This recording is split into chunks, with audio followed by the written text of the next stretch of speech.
Chapter 205. Fairchild stood in front of the 3 piles of scrap metal.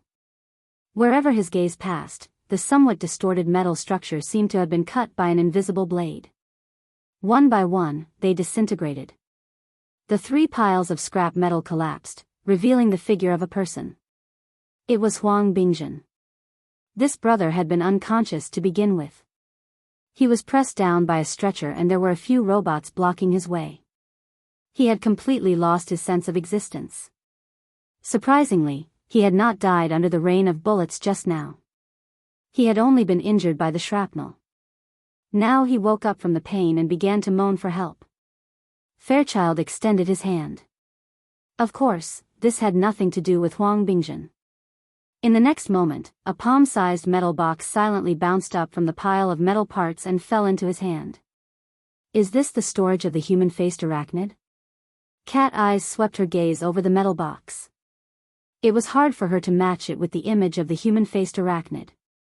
When that damned Guo had confessed, he had explained the cause and effect of the matter in great detail. With Cat Eye's long-range perception, she naturally would not have missed it. Inside the metal box was the core object that had triggered this incident. It was the raw materials for the creation of the human-faced arachnid and the corresponding key information. As long as she had this metal box and used a special method to restore it, a human-faced arachnid could jump out at any moment. Even though it was just a model, it could be said to be a fake. It possessed extraordinary power and functions. The reason why the previous performance had been like a farce was mainly because the driver, Huang Bingjin, who was moaning and wailing on the ground, was far too clumsy. Fairchild quietly sized up the metal box. He was extremely serious and focused. Because of this, everyone present unconsciously held their breaths and focused their minds. They were afraid that they would alarm this person and cause some sort of trouble. It was at this moment that a voice suddenly rang out, "Fairchild, do you not feel even the slightest bit of regret when faced with this masterpiece?" Everyone else in the room was fiercely shocked. Cat Eyes felt a chill run down her back. The voice had come too strangely. It had appeared out of nowhere in this messy room. It was weak and sharp, like the hissing of a snake when it flicked its tongue. She had not sensed such a special voice at all. It had clearly rung in her ears, but she could not grasp any clues. The so-called long-range perception had become a mere decoration. In the encrypted channel, this chapter has yet to end. Please continue. Yu-Yin uploaded a message. Secret-bound first ablatum, words of Krite. At this moment, anyone in the channel who had some understanding of the Order of Justice's organizational structure was trembling in fear. The Order of Justice was a world-class secret order. Moreover, they regarded fair exchange as their core doctrine. When it came to oaths, they placed unimaginable importance on them. This was especially true for the secular side. Many of their core secrets and profundities were maintained by strict and cruel oaths. From the lowest to the highest, the overt oath, the secret pact, and the heart illumination were the witnesses, executors, and punishers of the oaths. They were also the axis of power in the entire church's system. Although the secret-bound first ablatum was only in the middle of the first ablatum rank, within the Order of Justice, the status of a priest was one level higher than that of the other members of the Order of Justice. Even a worldwide secret order like the Order of Justice only had a little over 100 members. On average, each large metropolitan area would only have 1 or 2 members. Therefore, every single one of them had the power to oversee an area. They had the power to take charge of an area by themselves. In terms of political status, the society needed to bring out the leader of the Xia City branch, Ouyangchen. Only then would they be equal. But upon careful thought, it was not strange. This sudden chaos was a contest of power between the upper echelons of the Order of Justice. Fairchild, the Ears of Truth, was an illustrious powerhouse even on the world level. He was infinitely close to the domain of extraordinary. From the looks of it, the extravagance of Frost River reality really did not amount to much. It was just that the innocent citizens lying in pools of blood and the insignificant ability users like them had to suffer. Damn it. That's enough. Red Fox could not help but complain in the encrypted channel. This is no longer a problem of a city gate catching fire. This is simply a fight between gods. Normally, they can't even hide, but they actually ran into us with their eyes wide open. For the time being, no one replied to him because Fairchild responded, no matter how exquisite a work is, it is nothing more than a toy to satisfy the selfish desires of a blasphemer. I don't see how it has the qualifications to be called a masterpiece. The secret-bound First Oblatum used the secret technique of words of Crite and laughed in a low voice. As for where he was, no one knew. Oh, Fairchild, I must. This chapter is not finished. Please turn the page. Let me remind you this time. Your logic can be perfectly replaced by the scales of truth. Are you saying that the sacred object that can bear the weight of the Order's sacrificial vessel is nothing more than a big toy to satisfy the desires of the believers? Fairchild's expression did not change. This was not the first time such a debate had occurred. He knew very well that using words to refute Wang was meaningless. And Wang, you only need to understand one thing. This thing will not return to your hands. Your laughable, divine replacement will ultimately become a meaningless dream. So you choose to cooperate with the Ability User Society? Fairchild did not react to Wang's words, but all the members of the society who shared cat eyes felt their hearts tremble. These words were tantamount to the most serious accusation. A single misstep would be the beginning of a conflict between the two world organizations, the Order of Justice and the Ability User Society. Fairchild was too lazy to defend himself. I only eliminate those who blaspheme against the truth. The entire room trembled slightly as soon as he finished speaking. The mercury-like radiance around Fairchild's body rippled and tore apart all channels of information flow. The words of Crite was also blocked outside. Fairchild immediately dropped his arm. The snow-white sleeve of his robe covered the metal box. No one knew what he would do next. However, the encrypted channel was in an uproar because of this series of words. Red Fox was the most excited. He let out a blood-curdling scream. We've really been tricked this time. Fairchild is pushing the boat with the current. He's using it too ruthlessly. Eliminate your sister. Cooperation your sister. Can't you just make things clear? Zhang Yingying had entered the channel a little late and she had not looked at the historical information in detail. She was completely confused and had the mentality of watching a good show. That metal box is really crucial. I'm afraid there will be a bloodbath over it. The human-faced arachnid is hidden in this box. That Guoju came specifically to retrieve it. But I heard him say something about downloading it. Bamboo Pole, a technician, was more concerned about technical issues. He asked Cat Eyes, what did that Guoju say earlier?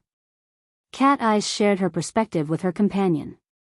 She happened to be in the middle of Fairchild and Guoju's conversation. Most people in the encrypted channel did not receive the complete message. It was inevitable that they were confused at this time.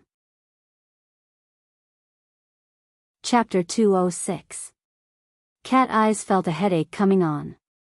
This involved some complicated theories and Guoju himself was muddle-headed. Naturally, some parts of his explanation were very vague. There were many parts that she did not understand. She could only speak in a simple manner. I heard that this is the most successful experiment of the secular side's human-faced arachnid. If they continue to research it, their final goal will be to mass-produce it? Am I right? Hey, I'm asking you a question. Cat Eyes jabbed Luo Nan. Luo Nan was a bit surprised. You're asking me? Who else would I ask? This is a serious matter that Fairchild needs to handle. You chatted so happily with him. Did you ask him clearly? There's no value in discussing this. Luo Nan shook his head honestly. His conversation with Fairchild mainly concerned the mutual interference between the mental and material planes. As for the human-faced arachnid exoskeleton armor, it was a simple structure on the mental plane. It was also a simplified version. It could not even be considered a soul configuration. How could there be any discussion? Cat Eyes could not help but roll her eyes. It turned out that this person had not come out of his mental state. Red Fox, who had been highly nervous and had long since been resentful, could not help but let out dozens of clicking sounds in the encrypted channel. In the end, he chuckled coldly. "Mr. Luo, young Master Luo, are you saying that our group of people took the risk of falling out with the Order of Justice and came here to support you just for this thing that has no value in discussing? Great. You really are great. Then we won't serve you anymore, okay?" Red Fox swung his hand and walked away. Bamboo Pole saw that the situation was not right. He grabbed Red Fox and said, "Hold on. Don't be angry." Luo Nan didn't make it clear. The topic of discussion between him and Fairchild is a bit more abstract. It might not be related to this matter. "So you know about abstract? That's why we accompanied him here and there." "I've said it before. The goal of today's operation was unclear from the beginning. The responsibility was unclear. We rushed over here based on the guidance of a mental patient. We didn't see the human-faced arachnid, but we bumped into the infighting of the Order of Justice. In the end, the main character didn't even make a move. We shamelessly went up and spent a lot of effort to clean up the mess. Hee, the henchman of the Order of Justice, the vanguard of the conflict. Does this name sound good?" Red Fox was furious. If he had not been involved in this matter, he would have treated Luo Nan and Fairchild's exchange as a joke and laughed it off. But now, he and Bamboo Pole were in Yulon Hotel's central control room. They had already been exposed. If this chapter is not finished, please turn the page. The Knights of Peace would come over sooner or later. Conflict was inevitable. It would have been fine if Luo Nan had been able to clearly sort out the cause and effect of the matter at this time. He would have apologized and added thanks. But in the end, Luo Nan just said, "There's no value in discussing." Just how ignorant was this brat? Furthermore, he had a deeper worry. Up until now, the society still hasn't given a clear explanation. The experts haven't arrived yet, and there's no sign of any coordination.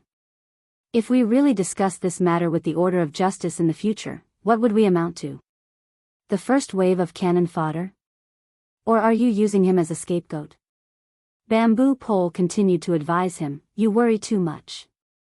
President Ouyang isn't that kind of person. That's because you haven't seen what the headquarters is like. Or perhaps, do you think that this sort of thing can be controlled within the boundaries of Xia City? Brothers and sisters, do you still not understand? This matter has already gotten out of hand. These secret orders are the best at dealing with matters of faith. They make a mountain out of a molehill. Headquarters, on the other hand, is politically correct from start to finish. Right now, we don't even have a single piece of evidence. Don't tell me that we have to send over the call records to prove our own innocence." Yuan tried to advise him, "Red Fox, I'm talking to Boss Luo." "Secretary, shut up." Red Fox grew angrier the more he thought about it. He didn't give face to anyone. He scolded anyone who dared to speak. The encrypted channel became extremely awkward when these words were spoken. Red Fox made it clear that he only wanted Luo Nan's attitude. Anyone else who spoke would only add fuel to the fire. Luo Nan was distracted for a few moments before he discovered that he was being targeted by Red Fox. He wasn't really ignorant. He just didn't think too much about it. He just spoke his mind. The faith product he named the human-faced arachnid exoskeleton armor was essentially a simplified version of the soul configuration. With the live demonstration from before and the wraith sign as a solid reference, Luo Nan just needed to gather enough negative emotions to create one on the spot. It wasn't a difficult matter. This wasn't Fairchild's area of expertise. Fairchild probably didn't know this better than Luo Nan. Luo Nan felt quite wronged for a time. But when he thought about it from the other side, he had rashly reported the warning of the human-faced arachnid. He didn't listen to Yuan's instructions and headed straight for the site of the incident, causing the situation to escalate. He was indeed in the wrong first.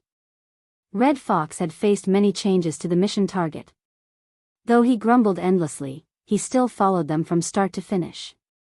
Now he was facing a direct conflict with the Order of Justice. The danger was extremely high. Please continue to the next page if this chapter is not finished. He really did have the qualifications to get angry. Luo Nan didn't mind apologizing and saying a few soft words. However, he really didn't know how to respond in this complicated context. He looked at Cat Eyes, who was closest to him. Cat Eyes had her arms crossed over her chest. She had a cold and cynical expression that said, "Seeing you embarrassed makes me feel good." However, the index and middle fingers of her right hand were raised and hooked downwards. Her meaning was for Luo Nan to lower his head and admit his mistake. She had been sharing her perspective all this time. This method was more covert, making it harder for others to discover her. However, this kind of notification was far too vague. At this time, two good friends simultaneously communicated with him in the private interface. One was He Yueyin. The other was actually Zhang Yingying. Apologize to Red Fox. Try to communicate with Fairchild. Ask him clearly about the human-faced arachnid. Say a few words to Fairchild. Put on a show. Red Fox is a grumpy person. Give him a way out of this embarrassing situation. The messages from the two were different, but the meaning was the same. They were both teaching Luo Nan a way to ease the situation. He Yueyin's actions were consistent with her style. However, Zhang Yingying's secret assistance was a bit unexpected to Luo Nan. Luo Nan wanted this kind of specific guidance. He let out a breath of relief and obediently responded in the encrypted channel, "I'm sorry, Red Fox. I didn't think things through just now. I'll communicate with Fairchild a bit more." Luo Nan was pondering as he spoke. Though Red Fox had said a bunch of angry words, there were some things that he could understand very clearly. Right now, the biggest problem for the members of the society was that they were unable to separate themselves from the internal strife of the Order of Justice. They gave others a reason to speak against them, but they did not have any concrete evidence to prove their innocence. Luo Nan thought about it a bit more.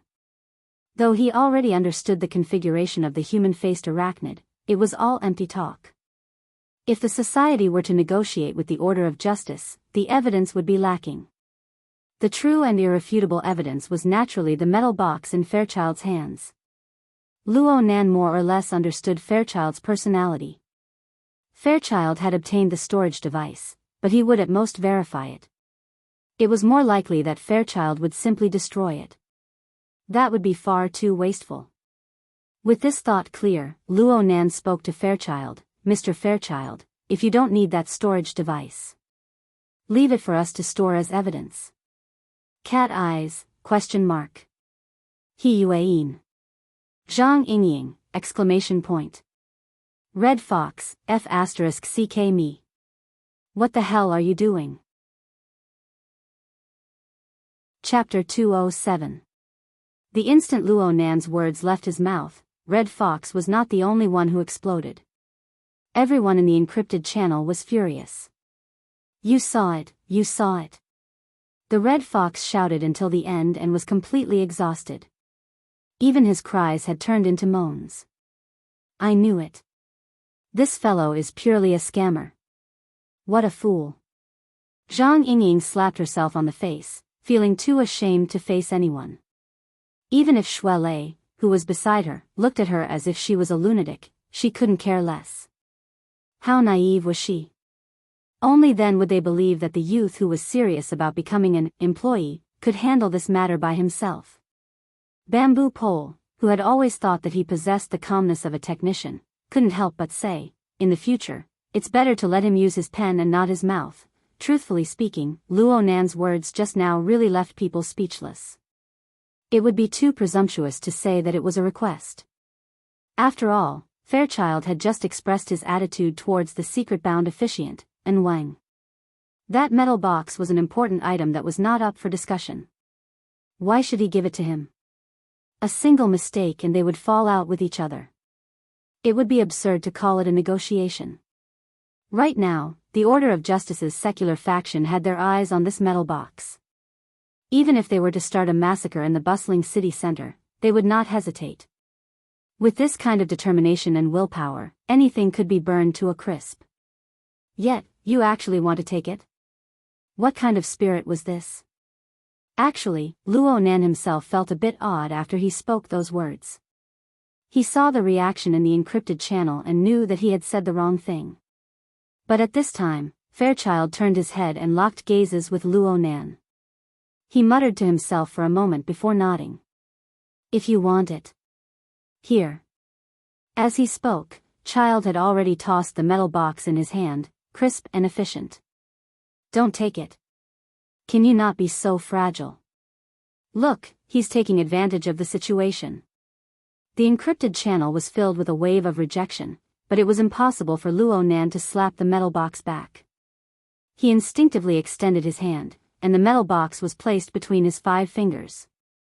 There was a slight feeling of heat in his hand, like the heat dissipating from a high-speed operating instrument. At this moment, in the encrypted channel, half of the people were wailing, while the other half remained silent. The atmosphere was like the end of the world. It was well done. If this chapter is not finished, please turn the page. Was he stupid? Hopelessly stupid? Luo Nan always had a bit of a temper. It wasn't that he couldn't accept opinions, but he admitted that his level of communication still needed to be improved.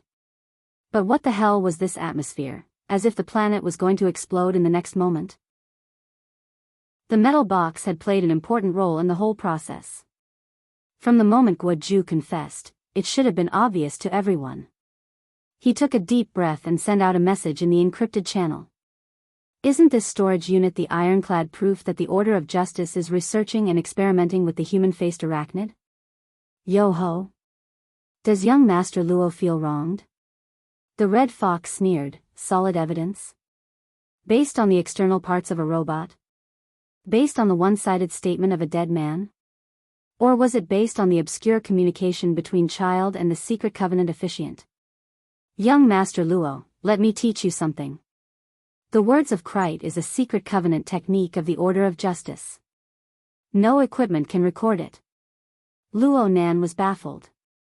He continued to speak in the encrypted channel. The society intervened so early. All sorts of monitoring, perspective sharing, and video archiving have been done extremely well. The entire plot chain is clear and complete. It is far too easy to fake in this world. Your ability user society intervened so early. You guys must have made arrangements long ago, right?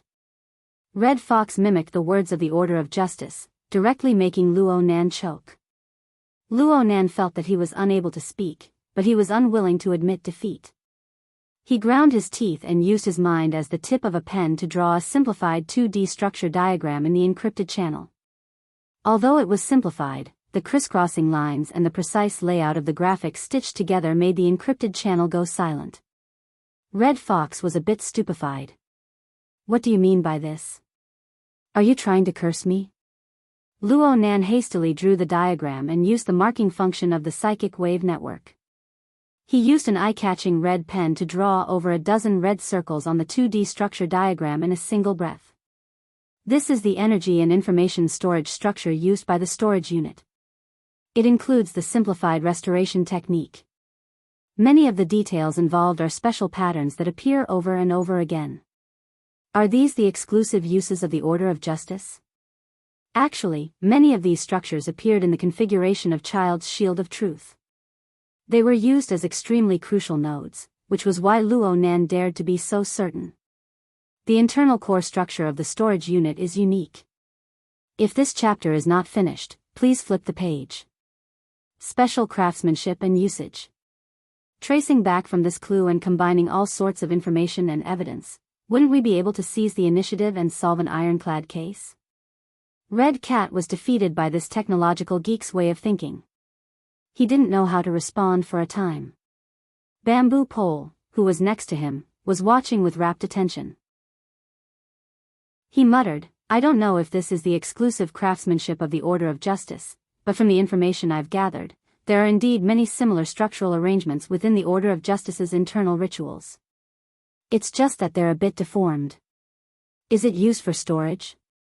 Bamboo Pole was an outstanding hacker, but he was also an expert in researching secret orders.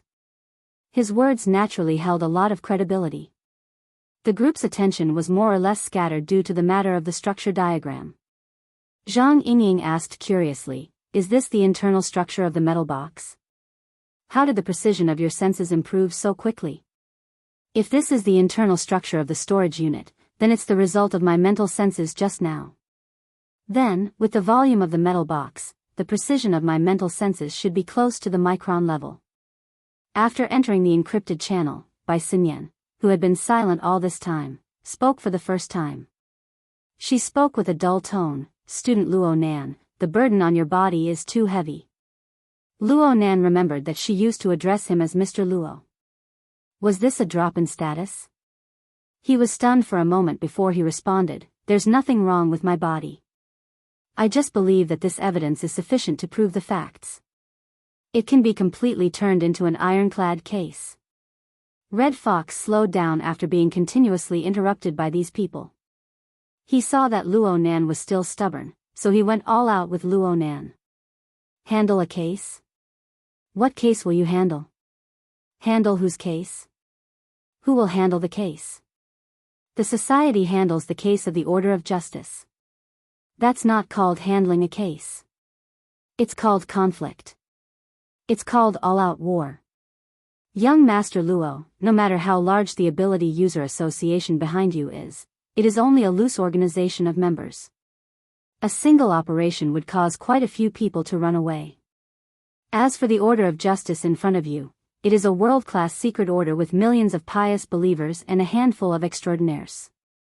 Do you understand the gravity of this? Also, there's a common saying in this world. It's called, 1 yard is another yard. The society can make things difficult for the Order of Justice. They can say that they are raising human-faced arachnids. There's no problem with that. But for the Order of Justice, you can't involve yourself in their internal affairs. This is F*King politics, this is F*King reality. Chapter 208. A string of cynicism and mockery was sent over. While Red Fox was talking incessantly, he made the same mistake as a newbie. He used the Hexier as a communication device. He completely forgot about telepathic communication and simply roared. After this wave of roars, Red Fox's mood did not ease. Instead, he became even more agitated. He smashed his fist heavily on the control panel and cursed, "Idiot." Even so, he still felt agitated. He tugged at his red jacket and cursed again, "Scammer." Bamboo Pole shook his head. He did not speak in the encrypted channel. He only spoke in a simple manner and advised, "Don't look at how he calls you mister. He's still a child. Also, Xia City is different from whose city." Red Fox's expression turned even uglier when he heard the words whose city. He swept an icy glance over. The only difference is the distance from headquarters. Back in the day, I ran out of whose city like a dog. Now that I'm in Xia City, I don't want to become a dead dog and be casually thrown into some garbage dump. Bamboo Pole shrugged and did not continue to persuade him. This was because the monitoring system showed that there were a few unfriendly faces heading towards the control room. He sighed and asked in the encrypted channel, "The expected trouble has come. What should we do?" He Yuan asked him, "Can you confirm the enemy's weapon right now?"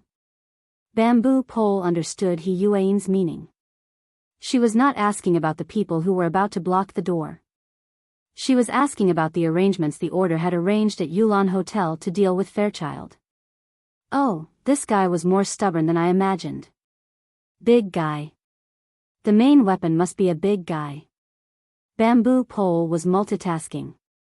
He repeatedly switched the monitoring screen and confirmed the target that had already begun to be set up. It's very likely to be a sniper cannon. From what I know, many secret orders are researching a magically modified version of the sniper grenade launcher. This toy is much stronger than a charged particle cannon against a single target. Of course, the effect of breaking through the shield of truth is still questionable. He Yuan did not say anything more. She simply responded, "Retreat. Head for the preset rendezvous point." Red Fox sneered from the side. He made up look and I'll know gesture towards Bamboo Pole. The corner of Bamboo Pole's mouth twitched. You called them young master when you went against the order. Now that you retreated, you threw up your hands. In the end, you were still unhappy. In the end, Bamboo Pole did not say anything. He tidied up the equipment in the control room in 5 seconds and walked out with the Red Fox.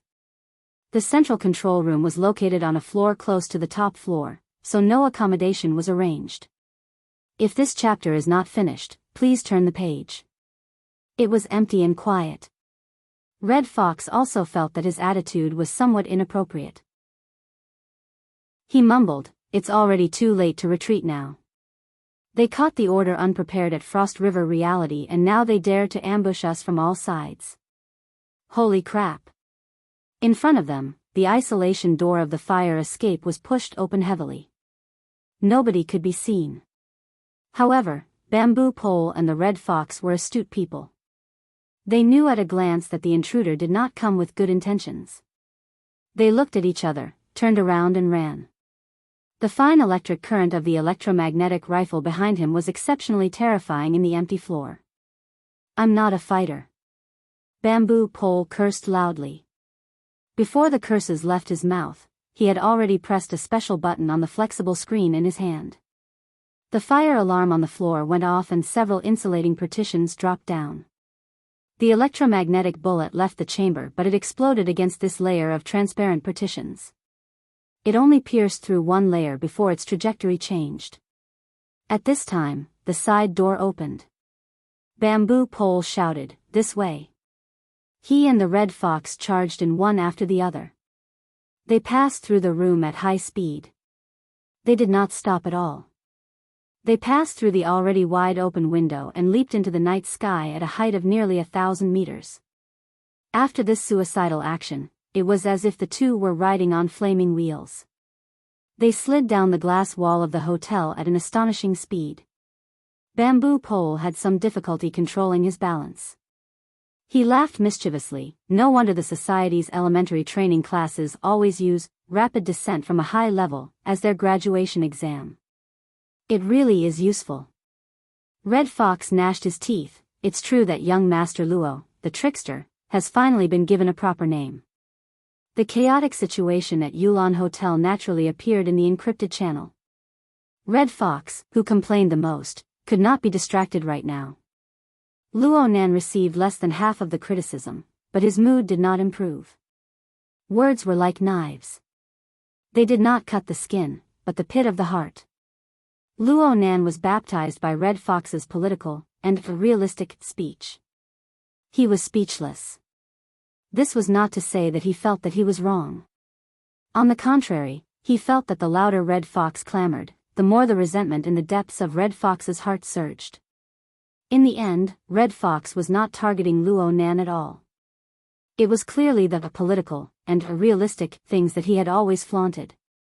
Luo Nan was nothing more than a target for ridicule and ridicule. If what Red Fox said was true, then the Order of Justice had used this demon as a reference when the human-faced arachnid was wreaking havoc in Xia City and engaged in sinister research, then the facts were right there.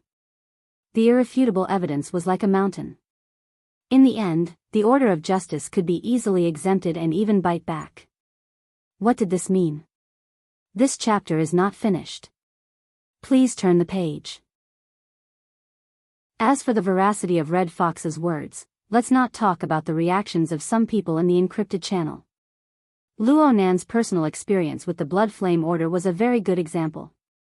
Mo Luan had brought the human-faced arachnid to graze, and made a move against the members of the society. In the end, the matter was left unsettled. Back then, Luo Nan had taken over the human-faced arachnid's nest. He had taken great advantage of it, so Luo Nan did not think too much about it. Now that he thought about it, wasn't it just as Red Fox had said? Politics? Reality? Luo Nan would not find it strange at all if this happened in the secular society. This was because he had a pessimistic view of the hearts of the secular people. But right now, the enormous ability user organization of the inner world, which had largely detached itself from the secular world, was like this as well. Luo Nan still wanted to carry forward his grandfather's formatting theory in the society. If there was no difference between this place and the secular society, how could he guarantee that his grandfather's theory would not suffer the same fate as it did back then? Disappointment. He was extremely disappointed. This was Luo Nan's current state of mind. He did not want to say much. He just flipped the warm metal box in his hand back and forth. If it was possible, he wanted to be quiet for a bit. But how could he have the chance to be quiet right now? As his state of mind flipped along with the metal box, he clearly sensed that there was clearly some sort of extremely obscure power on the mental plane. It was currently creating disturbances in this region. And the feeling was extremely negative. It was like a gloomy layer of clouds that obscured most of the pulsation of life. Luo Nan could feel the malice rippling through the void. This was the true means of the secular side. Luo Nan's hand stopped moving as the dark cloud pressed down. He raised his head slightly and just happened to meet Child's eyes. Those gray pupils looked like layers upon layers of hazy dark clouds at first glance. However, the firm willpower was like sunlight that pierced through the clouds. It was hard to look straight at. Child did not know why Luo Nan was in a daze. His gaze still fell on the metal box that Luo Nan was flipping over and over in his hand. A moment later, he suddenly spoke. We have yet to touch the entirety of truth. We are filled with anticipation toward its true appearance. Because of this, we are exceptionally unable to endure interference, as well as the blasphemy toward our pursuit of goals. The truth has yet to be seen in its entirety. I can only guarantee that the place I stand is the domain of truth. As his voice rose and fell, the light on his body flowed like mercury. It reflected a faint glow on the ground, and a blurry wave of light spread outward. Men are afraid of entering the wrong profession. Chapter 209. The dark clouds on the mental plane covered the entire surrounding area. They constantly disturbed and changed, attempting to attack Child's domain. Later on, due to the continuous changes, the essence of the dark clouds appeared. They transformed into sinister and fleeting whispers of incantations that appeared on the material plane. Words of Krite. Cat Eyes reached out and pulled Luo Nan back. Her expression was grave, as if she was facing a great enemy. The point of fire was blocked, resulting in a momentary disconnection. Then the methods of the secular side finally appeared once more. Moreover, they had already given up on traditional long-range attacks. They directly used extraordinary powers. This was not First Ablatum and Wang's mode of pure communication. The hissing incantations were filled with the power of darkness and cold. The lighting within the room had been mostly wiped out due to the shrapnel of the rain of bullets. When the incantations manifested, the darkness grew deeper. The little bit of light that was left revealed bizarre and dazzling scattered trajectories. It was as if the room had been warped. In comparison, the space that the light of Child's shield of truth could fill was limited. However, the place where he stood still shone with light. It was pure and clear. No matter how the incantations disturbed and changed, not even a little bit of it could seep in. Luo Nan's eyes focused on the pure and clear light. He muttered hoarsely, "The place where I stand is the domain of truth. If you want to believe in religion, you'll have to wait until you return alive." Cat Eyes tugged at Luo Nan again, indicating that he should pay attention to the encrypted channel. He Yueyin had already issued the order to retreat. Luo Nan did not move. It would not be easy for them to leave under the current circumstances. In the next moment, the light coming from the main door was cut off. There were 2 more thumps. Someone was knocking on the door frame. The force was so great that the entire room seemed to tremble twice. However, the person at the door did not seem to have any intention of deliberately exerting force. This person was not wearing any protective armor. He was over 2 meters tall. He stood in front of the door with his head slightly lowered to avoid bumping into the door. He was even bare-chested. His skin was pitch black and glossy. His bulky muscles were connected by tough fascia. They rose and fell with his breathing. He was like a standing black tiger. Just by looking at his physique, he was stronger than the already tall and sturdy Child. The person ignored the gazes of the others in the room. He simply welcomed the light from Child's body and grinned, revealing his snow-white teeth. "Mr. Child, long time no see." "Oh, you might not remember me." "Baze," Child whispered the man's name. "Thank you, Mr. Child, for remembering me." The dark-skinned man named Baze addressed him as Mr. Child. His tone was polite and gentle, which did not match his appearance. "I've always been very grateful to you for teaching me when I first joined the cult. You were the one who taught me the stages of cultivation and the importance of temperance. Unfortunately, I chose another path in the end. I feel that the unrestrained, simple, and violent style suits me better. Moreover, my strength has not left me because of this." Luo Nan watched Baze display the appearance of master and disciple reuniting, but he felt an extremely dangerous tension emerge from the body of this dark-skinned brawny man. He could not help but ask, "Who is he?" "Black Tiger Baze. He's the vice captain of the Knights of Equity's Xia City branch." Cat Eyes extended her hand to support the crooked brim of her hat. She subconsciously made her entire outfit more neat and tidy in preparation for the upcoming bitter battle. Since there was internal strife among the upper echelons of the Order of Justice, the appearance of a fellow like Baze was not strange at all. However, the pressure of theory and the feeling of reality were different in the end. She needed to give Luo Nan, who lacked common sense, a supplementary lesson. At the same time, she gave herself a reminder: he's a freak who can defeat and awaken purely by relying on his innate physical strength. But there are also people who say that he obtained this ability through the Order of Justice's life and death sacrifice. In any case, if you were to pick the 10 people with the strongest physical strength in Xia City, Crag Burst would barely rank at the bottom. Senior Giant Arm and Senior Zong Ji of the society would probably rank in the middle. They rely on explosive power and skill to win. And this person can rank in the top 3 no matter what. Luo Nan went, "Oh." Finally, he had a clearer understanding of Baze's strength. He had personally witnessed the abilities of Crag Burst and Giant Arm. Crag Burst was someone who could remain unscathed even under high explosive incendiary bombs. As for Mr. Giant Arm, he was a pure martial artist. The power of his fist penetrated through the metal box and forcefully stuck Jack, who was in the deep blue walker state, to the spot. He truly did possess inconceivable skill. Luo Nan did not know what kind of style he would display when he truly fought. Baze was able to suppress those two in terms of physical strength. His strength could be imagined. At this time, He Yuan sent out a message in the encrypted channel: "Pay attention. Baze's physical strength is admittedly powerful, but he has never relied on his physical strength." As for what he relied on, Baze, who was blocking the entrance to the room, had already begun to reveal it. He took a deep breath and lowered his head slightly. His pitch-black skin was already shining with a glossy sheen. Pattern after pattern continued to light up.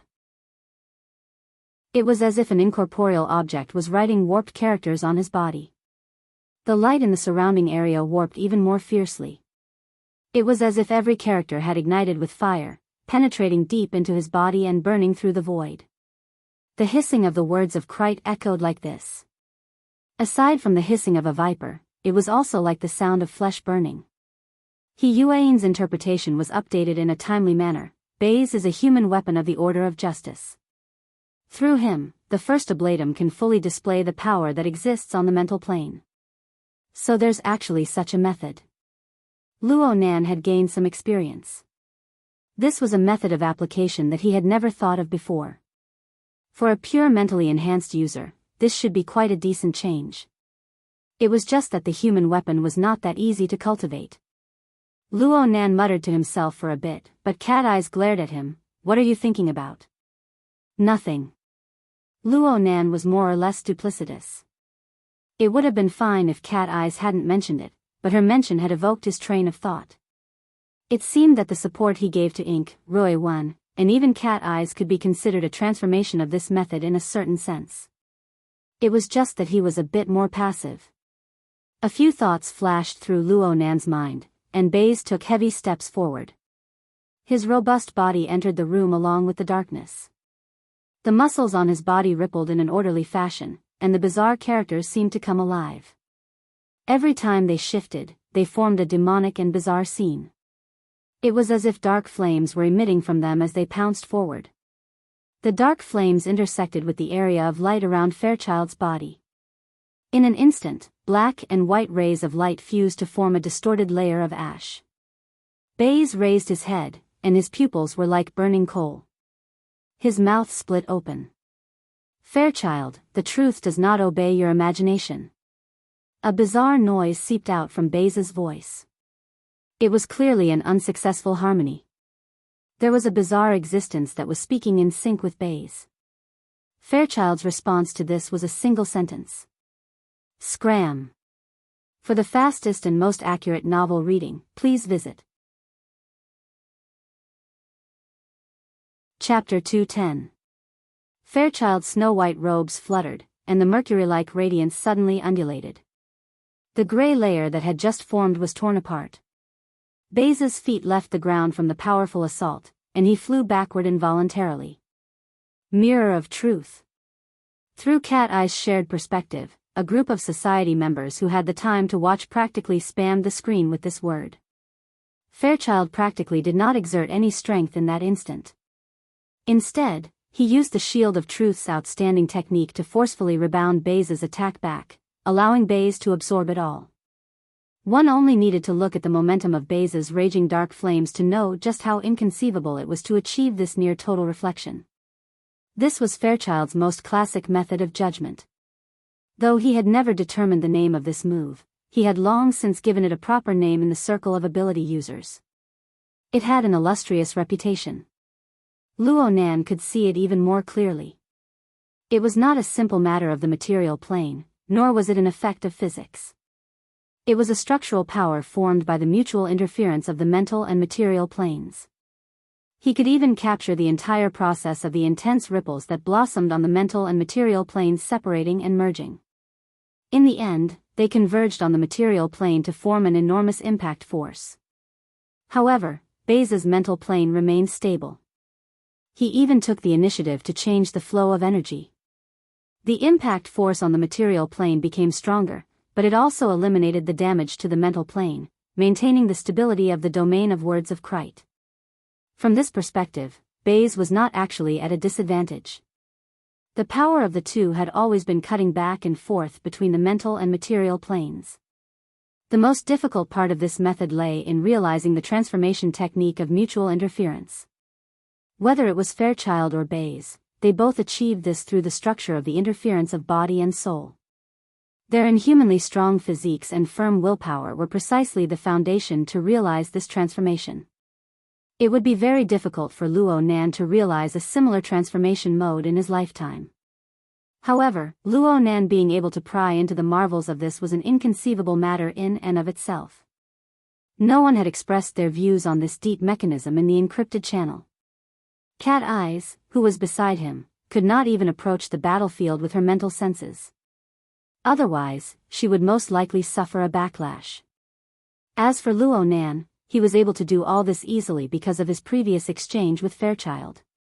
His thoughts were clear in the domain of the mutual interference of the mental and material planes.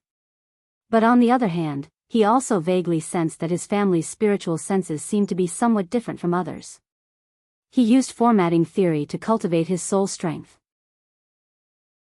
In terms of the depth of his clairvoyance, Cat Eyes, Mr. White, and other ability users who specialized in perception and the study of the soul had a faint advantage over him.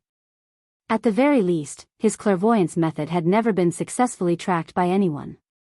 Ever since he understood the mysteries of soul breathing, he was able to switch between the shallow and deep layers of the mental plane at any time, making it even more difficult for the observed to fathom. In this way, Luo Nan's special clairvoyance was able to penetrate and analyze a large amount of deep information from what ordinary people saw as ordinary phenomena. This information was then fed back to the configuration of his soul, converging into a unique experience. This experience became the most crucial element for the constant growth of his soul strength. Child once said that nothing was more important than observation. At the very least, this was the truth for enhancers. Luo Nan personally experienced the advantages of this most critical ability. Speaking of which, he had always treated this as a burden in the past. Fairchild blasted Baze away and strode out the door. The mercury-like glow on his body was the special characteristic of his body and soul interfering structure and operating energy. There were many special structural details that would only truly manifest in battle, and Luo Nan was fascinated by them. Because of this, Luo Nan's reaction was especially sharp when this structure was attacked. Fairchild had only walked 3 to 5 steps when he suddenly felt an omen of alarm. He shouted, "Careful!" This warning was not aimed at Fairchild. Fairchild knew very well where Fairchild's weaknesses were. Fairchild hoped to endlessly accumulate an advantage on the mental plane to destroy the structural transformation of Fairchild's shield of truth. However, Fairchild did not give Fairchild the chance. The area he controlled was as stable as a boulder. On the mental plane, only a little bit emerged from the water's surface. No matter how turbid waves surged, it remained majestically motionless. However, the words of Krite seemed to possess a technique that could extract power from the pain of the surrounding living beings. It could rapidly transform. When the words of Krite was fully activated, every living being in the surroundings could be considered its fulcrum. Luo Nan's warning was half a beat too late. The words of Krite hissed loudly just as Fairchild's voice fell. The distorted darkness in the room did not ease because of Fairchild's departure. Instead, it grew heavier. On the mental plane, the words of Krite rapidly spread and permeated, covering a large area. Cat Eyes let out a muffled groan. She released her mental senses out of habit. It was as if she had been bitten by a venomous snake. Her 5 senses and 6 senses all received an attack. The instant of pain was like pressing her head into a pool of venom. The pain made her body go limp. He Yuan directly assigned personnel in the encrypted channel. White Salt. Got it. I'll be right there. Bai Xinyan responded. Then she went silent. That person's strength should be above average, but Fairchild could not count on her for the time being. Fortunately, the chains deep within Cat Eyes' body and soul rang out at this time. The attack was greatly neutralized, and the pain lessened. Cat Eyes could not help grinding her teeth again. She shot Luo Nan an ice-cold glance. In the end, she extended her hand and pulled Luo Nan away. This way. No matter what, they did not dare to go to the main entrance. Fortunately, the 2 firing points from before had pierced through the soundproof wall, giving them room to choose. Luo Nan still wanted to watch the fight between Fairchild and Baze, but he knew that risking his life to do something like this was truly insensible. He glanced outside the door, but Fairchild's figure was already nowhere to be seen. The problem was, Luo Nan saw Xue Weiluan. Xue Weiluan had rushed to the main entrance. He grabbed the legs of a few unconscious special police officers and dragged them inside. "Uncle Xue. You guys go first." Xue Weiluan could not abandon his subordinates and escape by himself no matter what. However, 7 special police officers had just been knocked out by Fairchild. Even though Xue Weiluan had a body of godly strength with the aid of the exoskeleton armor, there was always a limit to what he could carry. It was impossible for him to pile up 7 living people and drag them all in one go. More importantly, Xue Weiluan did not understand the mysteries of this fight. The influence of the words of Krite was constantly probing down from the mental plane. Cat Eyes had already suffered a loss, and it would soon affect ordinary people. Xue Weiluan's willpower was extremely strong among ordinary people, but there was still a large gap between him and an ability user. When the time came, he would suffer the same fate as his subordinates, perhaps even more miserable. Cat Eyes hissed and pressed down on her sore scalp. She was helpless against this situation.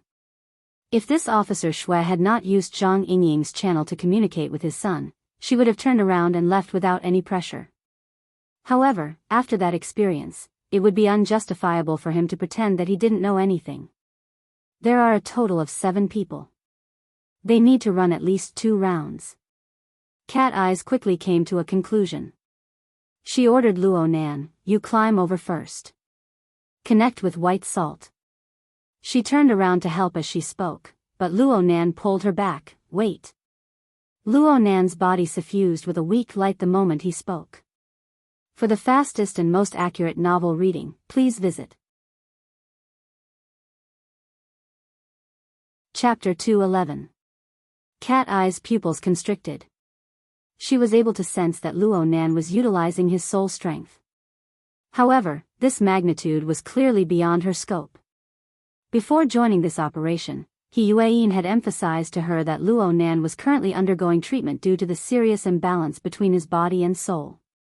He couldn't utilize his abilities too much, or else his soul strength would cause serious damage to his nervous system. Luo Nan had already courted death once before. But back then, Luo Nan had been communicating with a crazy believer, causing people to overlook the risks involved. But this time, with the precision of Cat Eye's senses, she was able to sense that there were clearly some minute distortions and deformations in many areas of Luo Nan's nervous system. But what the hell was this light? If Cat Eyes saw it, then it meant that everyone else had seen it. Bai Xinyan, who was rushing over, let out a long sigh. With such a willful patient, we doctors are quite troubled. He Yuein's stern and severe voice cut in. Mr. Luo, please don't overuse your ability to avoid unexpected consequences. These words were quite serious. Cat Eyes received their warning and grabbed Luo Nan's shoulder, wanting to stop him. However, in the depths of his body and soul, the chains rattled. His entire body, from the inside to the outside, was trembling slightly, as if he had been electrocuted.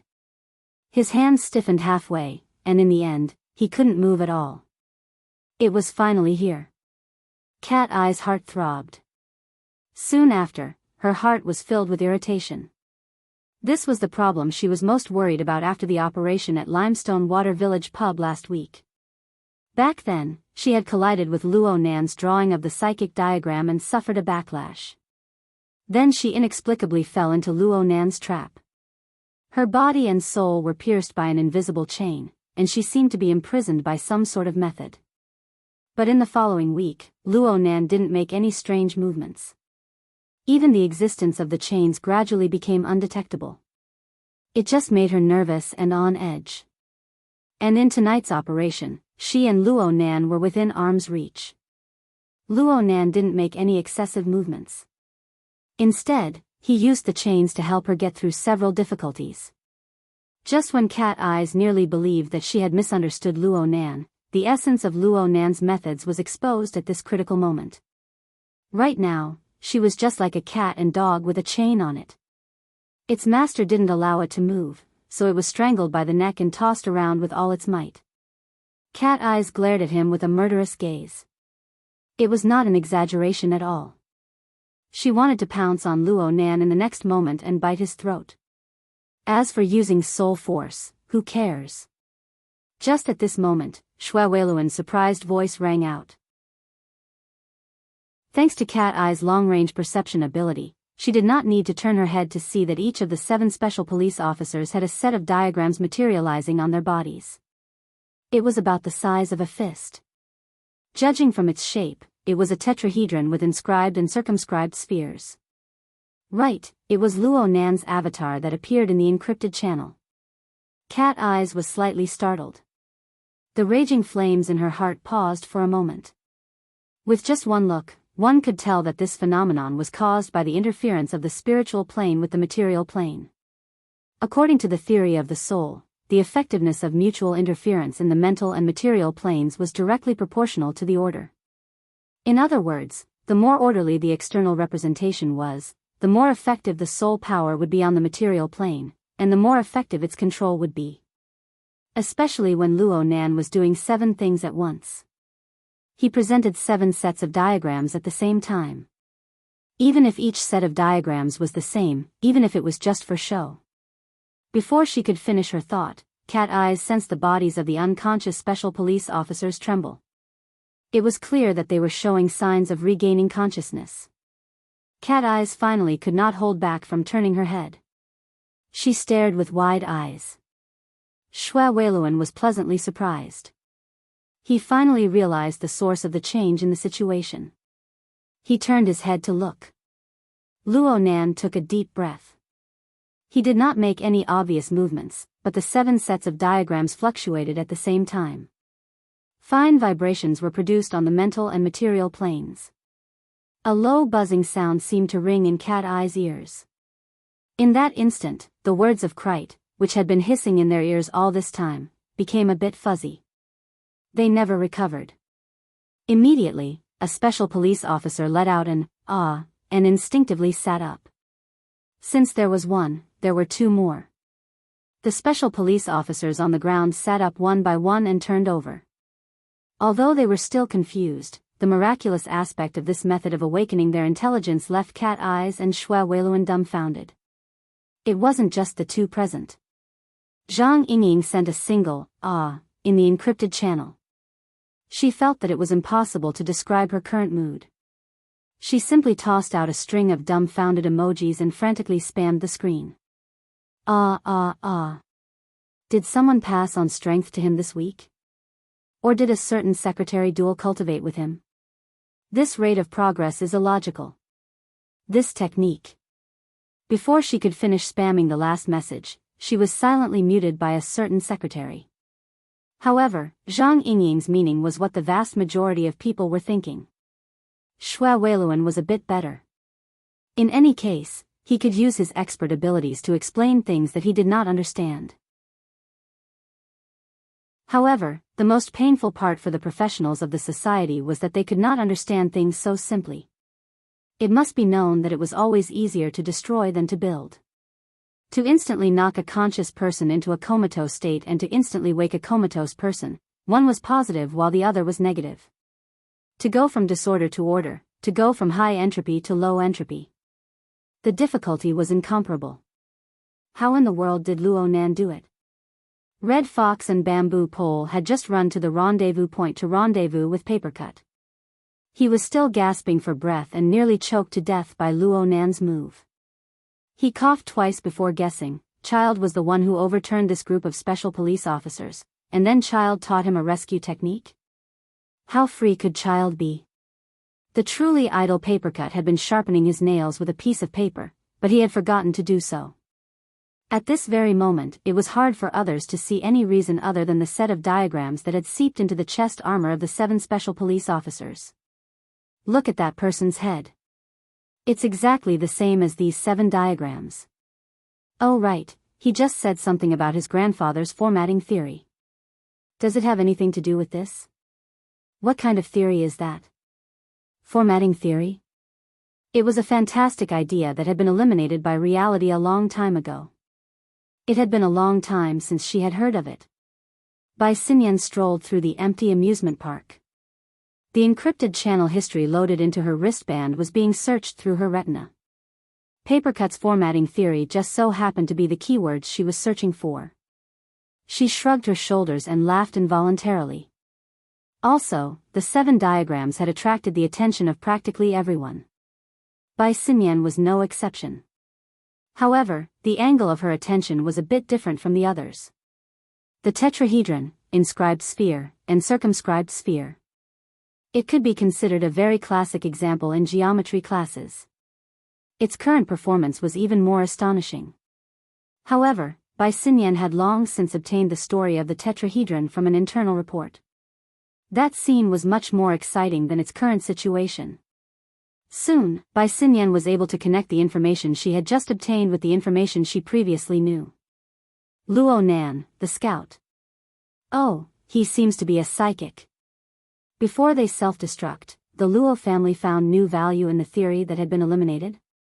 Bai Xinyan blinked her eyes, cutting off the information that was constantly refreshing on her retina. She stuffed her hands into the pockets of her windbreaker, pursed her lips, and walked forward at a moderate pace. Looking at Luo Nan's situation, he is only a step away from his final destruction. Oh, isn't this a bit too wasteful? For the fastest and error-free novel reading, please visit Chapter 212. It's a doctor's professional ethics and morality. Bai Xinyan's lips curled into a mocking smile. She refused to let her train of thought continue. She had gained a lot today. What she needed to do now was to play a good role. The next moment, her attention was placed in the direction that a doctor should pay attention to. She watched the video from Cat Eye's shared perspective a few more times. Cat Eyes had been staring at Luo Nan for some time now.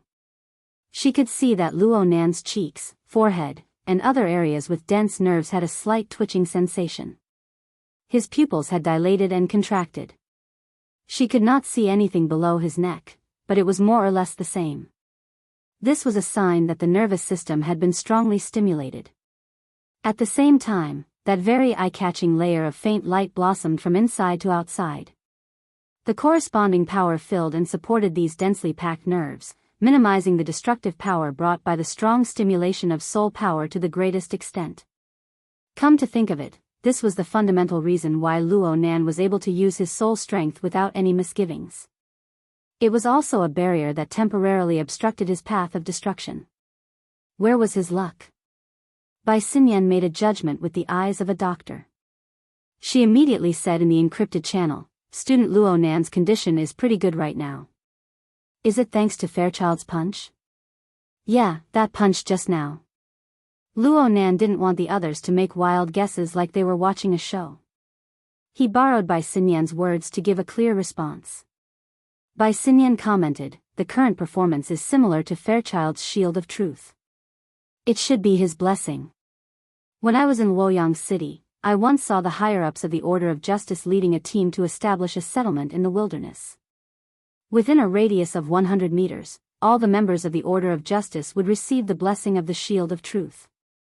Even if they were attacked by mutants, as long as they were C rank or below, most of them would be able to survive the first attack. It is extremely effective. Right, the Holy Night Halo effect of the Order increases defense." Zhang Yingying was not silenced for long. She quickly spoke as a veteran gamer. "But this way, the effect is only temporary." "Yeah, it's temporary." Luo Nan gave a simple response, even though the truth wasn't that simple. He Yueyin felt a headache coming on from the lack of urgency in their conversation. She directly asked Bai Xinyan, "White Salt, report your position." "There's still 40 meters left." I can already see people." Student Luo Nan's face seems to be glowing right now. "It sells very well." Bai Xinyan stopped. Her gaze passed through the soundproof wall and entered the room that was on the verge of collapse. The light over there was dim, forming a large luminous difference compared to where she was, but it didn't affect her at all. She raised her hand and waved, greeting the people in the private room. He Yueyin once again issued an order. "Everyone in the private room, after rendezvous with White Salt, retreat according to the designated route."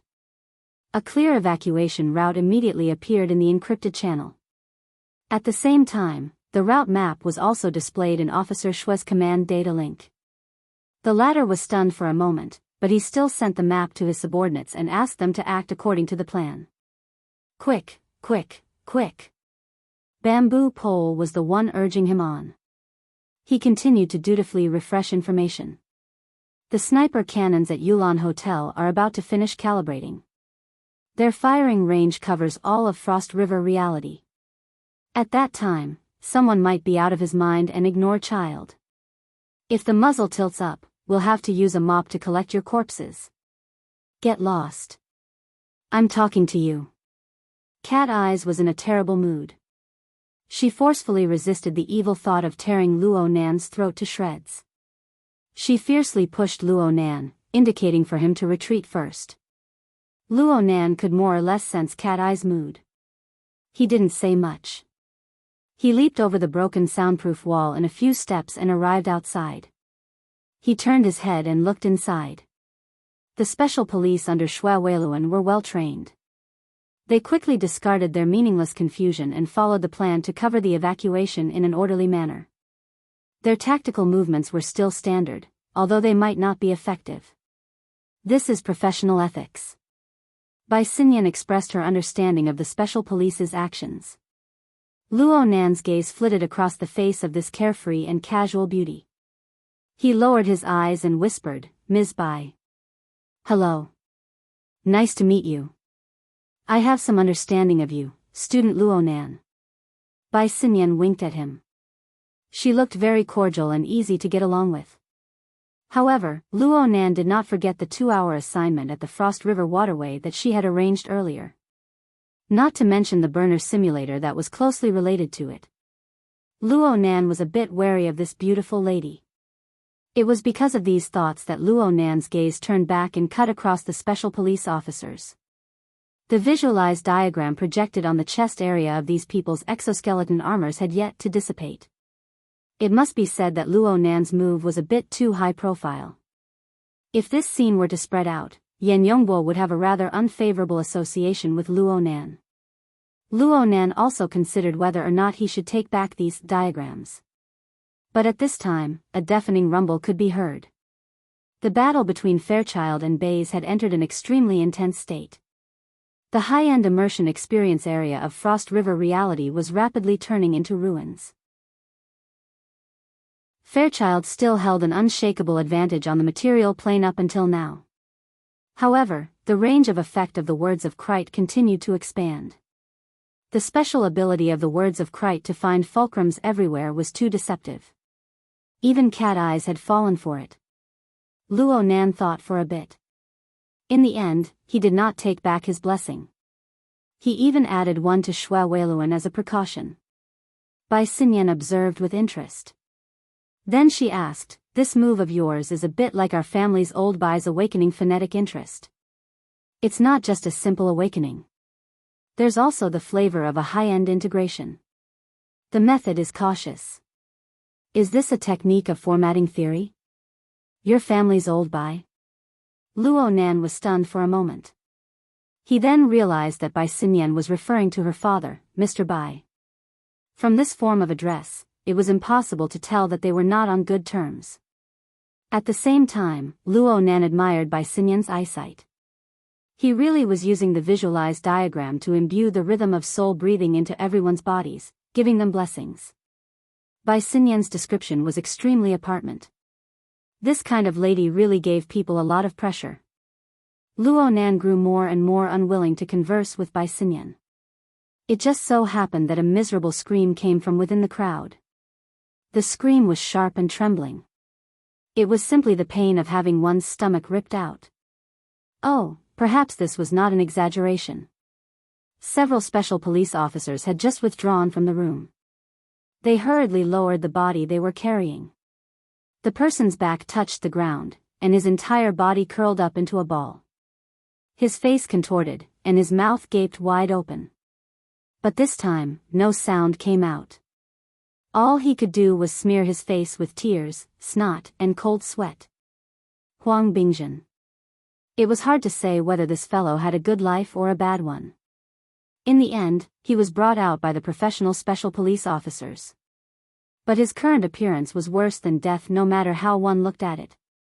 Bai Xinyan was the only one here with the qualifications to practice medicine. But she only swept a glance over Luo Nan before shaking her head. The words of Krite.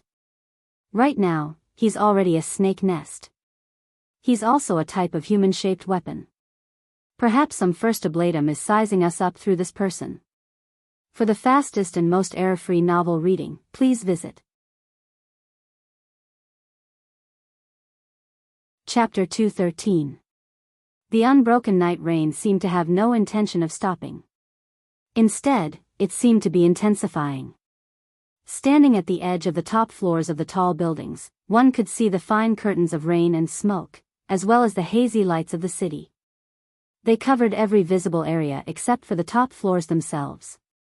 The top floors of the 3 buildings that supported Frost River reality were still wet, but there was no rain falling from above.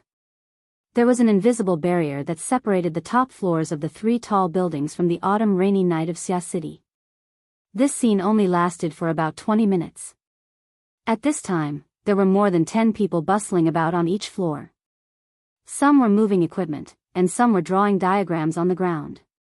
They shuttled back and forth, and it was full of the feeling of haste.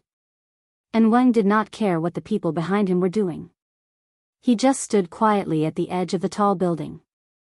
His skinny and short body was wrapped in a ceremonial robe that did not fit his body. He stood at the top of a tall building that was nearly 1,000 meters tall. He let the wind blow and he looked as if he could be blown off at any time. In reality, he stood very steadily. The shadow of his hood covered his face, but a faint light still seeped through his turbid pupils. The light reflected off the triangular flat roof of the building below, and the red and blue lights of police cars dotted all four sides.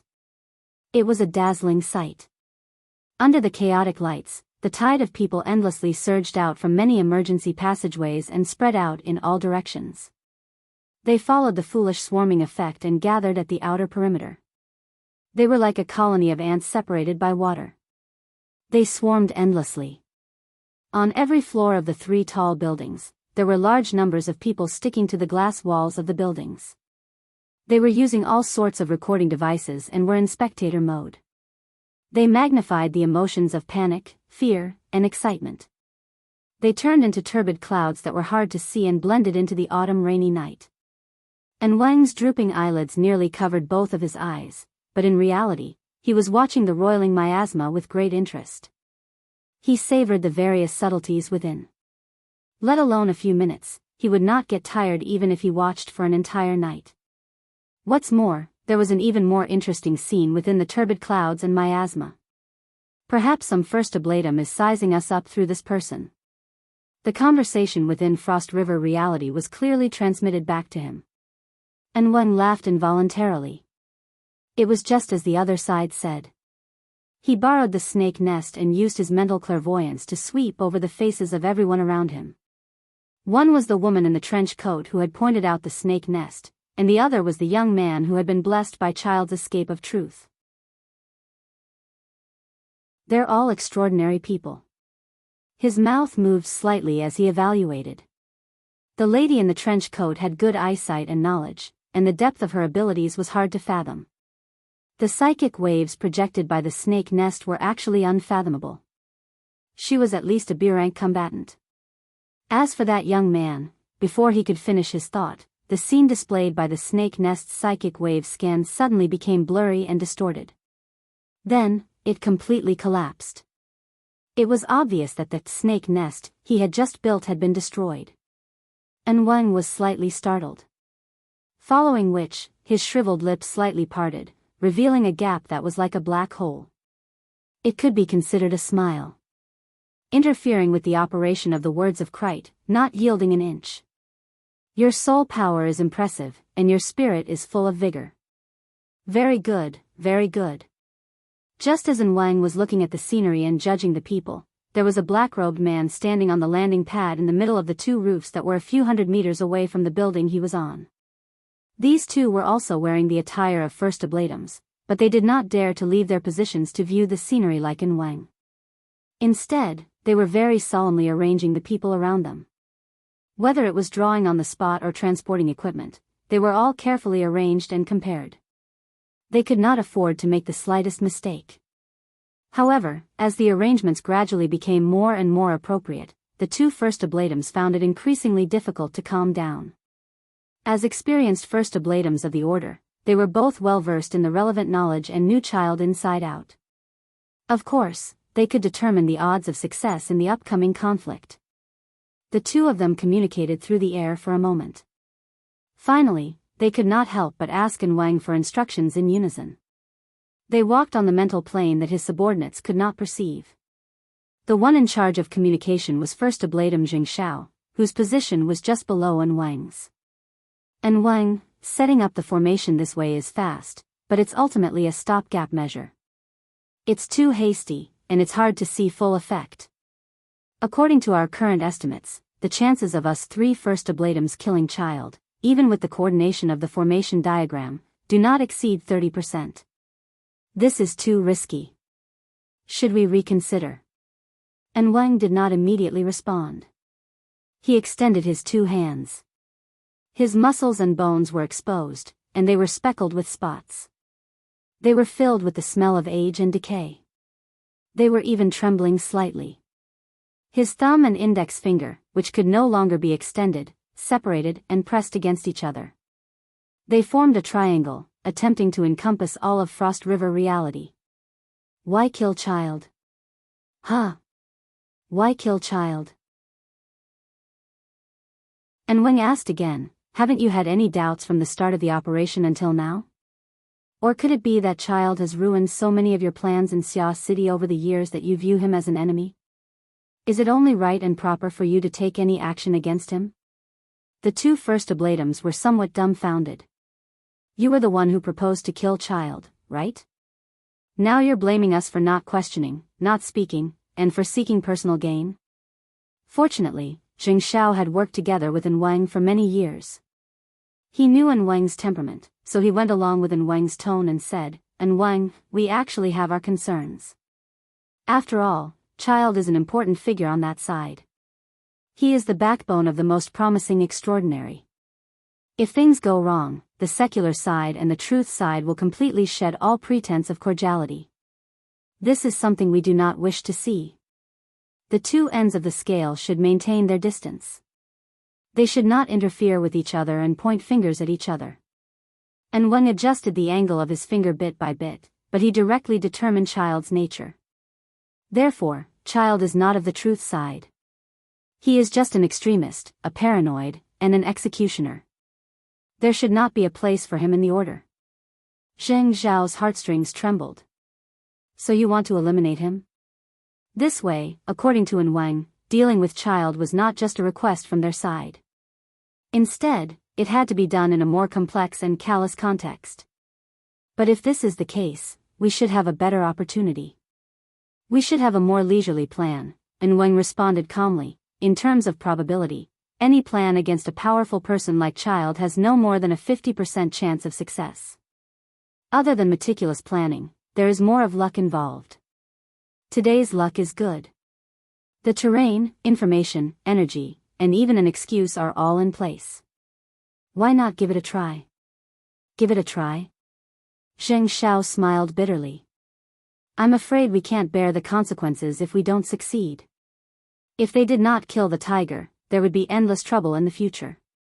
If they really angered child, it would lead to crazy revenge. The secular first oblatums would probably have to sleep with their eyes open.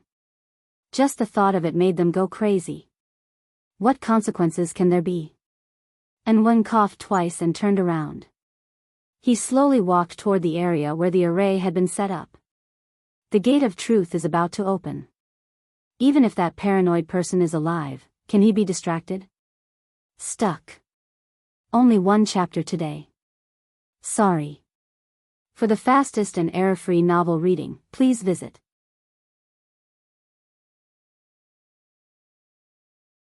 Chapter 214. Zheng Xiao was speechless for a moment. Only when An Wang was in position and the array diagrams on the 3 floors began to adjust and operate did Zheng Xiao come to his senses. Are you joking, An Wang? Currently, there was news circulating within the order that the gate of truth was about to open. It was said that one could see the true form of the holy relic, the scales of truth, through this mystical gate. They could unlock the highest authority and obtain supreme wisdom.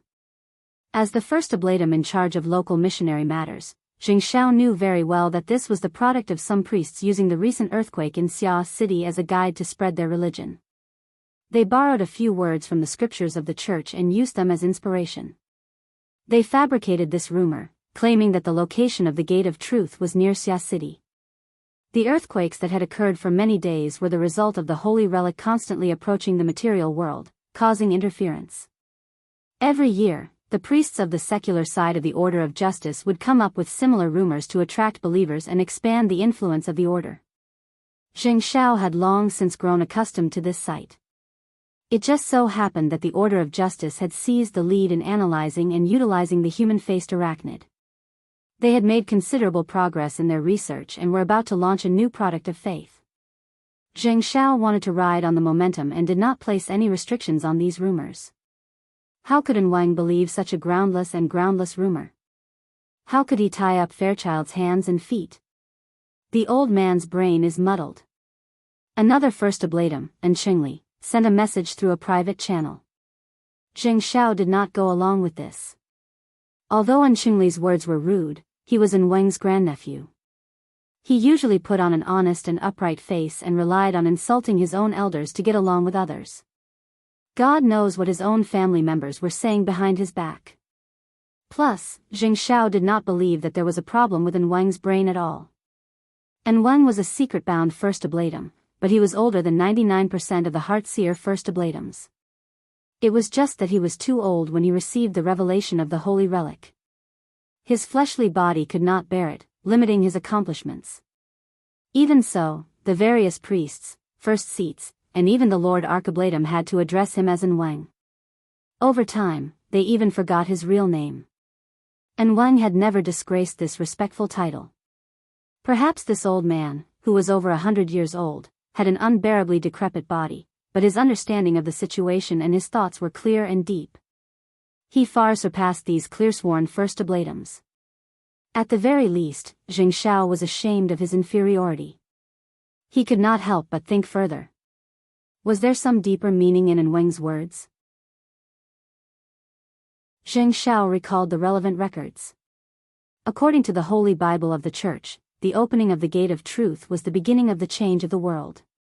Last time, it was the aberrations that swept across the globe, completely changing the Earth's ecology and breaking the shackles of humanity's potential, bringing a revelation to the human world. The next opening of the Gate of Truth would undoubtedly change the direction of the human world once again. As for whether it would be prosperity or destruction, the canon did not specify. No matter what direction it took, how earth-shattering was this? If the news was true, then the upper echelons of the order would have exploded a long time ago. The first seat of the Sacred Hall of Justice, the various illuminating First Ablatums, the High Ablatums, and even the elusive Lord Archiblatum would have pushed aside all obstructions and gathered in Xia City. A storm had already surged in this place. How could the current situation be the same? Oh, wait. If it was the Gate of Truth, if Xia City was truly in turmoil, what benefits would the Order of Justice gain? As the saying goes, pull one hair and the whole body moves. If such a huge scene were to occur, would they just wait for the government, the military, the ability user society, or other financial powers to share the fruits of their labor? Zheng Xiao suddenly shivered as his thoughts reached this point. Although he was wearing a thick black robe, his entire body still trembled unconsciously. This was not fear, but the sudden excitement and pressure. And Wang, are you saying that the Gate of Truth really exists? Is this true or false? And Qingli forgot to push Zheng Xiao in front of him to block the arrow. He could not help but interject, why isn't there any news from the upper echelons? Even if there was news, it wouldn't be for people of your level to know. Zheng Xiao had always suspected that Wang knew that his greatest strength was his self-awareness. That was why he transferred him over to form a team with Qingli, a young First Ablatum whose ambitions exceeded his abilities. However, even though Qingli had 1,000 faults, his brain was not stupid. He immediately fired off a barrage of questions. And Wang, did the Lord Archiblatum have a sacred decree? If the Gate of Truth is truly about to open, do we have a grasp on the time and place? Could today's matter be just a reason? Yes, could it be just a reason? Zheng Xiao was a bit uncertain for a time. If it really was what they meant by repairing the plank road in the open but crossing the Tsang road in the dark, they could borrow the conflict and internal strife between them and Fairchild to allow the secular side and the truth side of the order to converge in Xia City in large numbers, forming an absolute advantage. Then what were their current arrangements? Sometimes, Qingli was truly the best partner, especially when his brain was burning. He seized the opportunity to voice out Zheng Xiao's doubts. If it really is like this, then we've all become the stage set. If Fairchild really is someone who can coordinate with us, then what credibility does this reason have? And Wang had only answered one question, but he had clarified many matters. Zheng Xiao and Qingli were both silent. They needed time to digest everything. The night rain grew heavier and heavier. Even the rooftops, which were shielded from the rain, could still hear the sound of falling raindrops. And Wang did not give the two too much time to think. Soon, the mental domains of the two shuddered. Black light and white threads interweaved, and a classical hanging scale appeared in the depths of the void where it was difficult for the eyes of ordinary people to see. It announced its existence to the two. The black and white plates were placed on each side, and each had 3 chains of the same color hanging from them. The central frame was a strict contrast, and the base below was heavy and heavy. Aside from this, there were no other superfluous decorations. It was simple and plain. This was the projection of the scales of truth. It was the paramount sacred object of the order. No matter when, where, or what form it appeared, one needed to display a respectful attitude. The two first oblatums bowed at the same time and silently chanted the scriptures, temporarily washing away the distracting thoughts in their minds. At this moment, the scales of truth were not in a balanced state. The white plate was like a heavy weight. It sank to the bottom, causing the black plate on the other side to rise high. It gave people the feeling that it would topple over in the next moment. This unbalanced state was often the starting symbol of a powerful incantation of the order.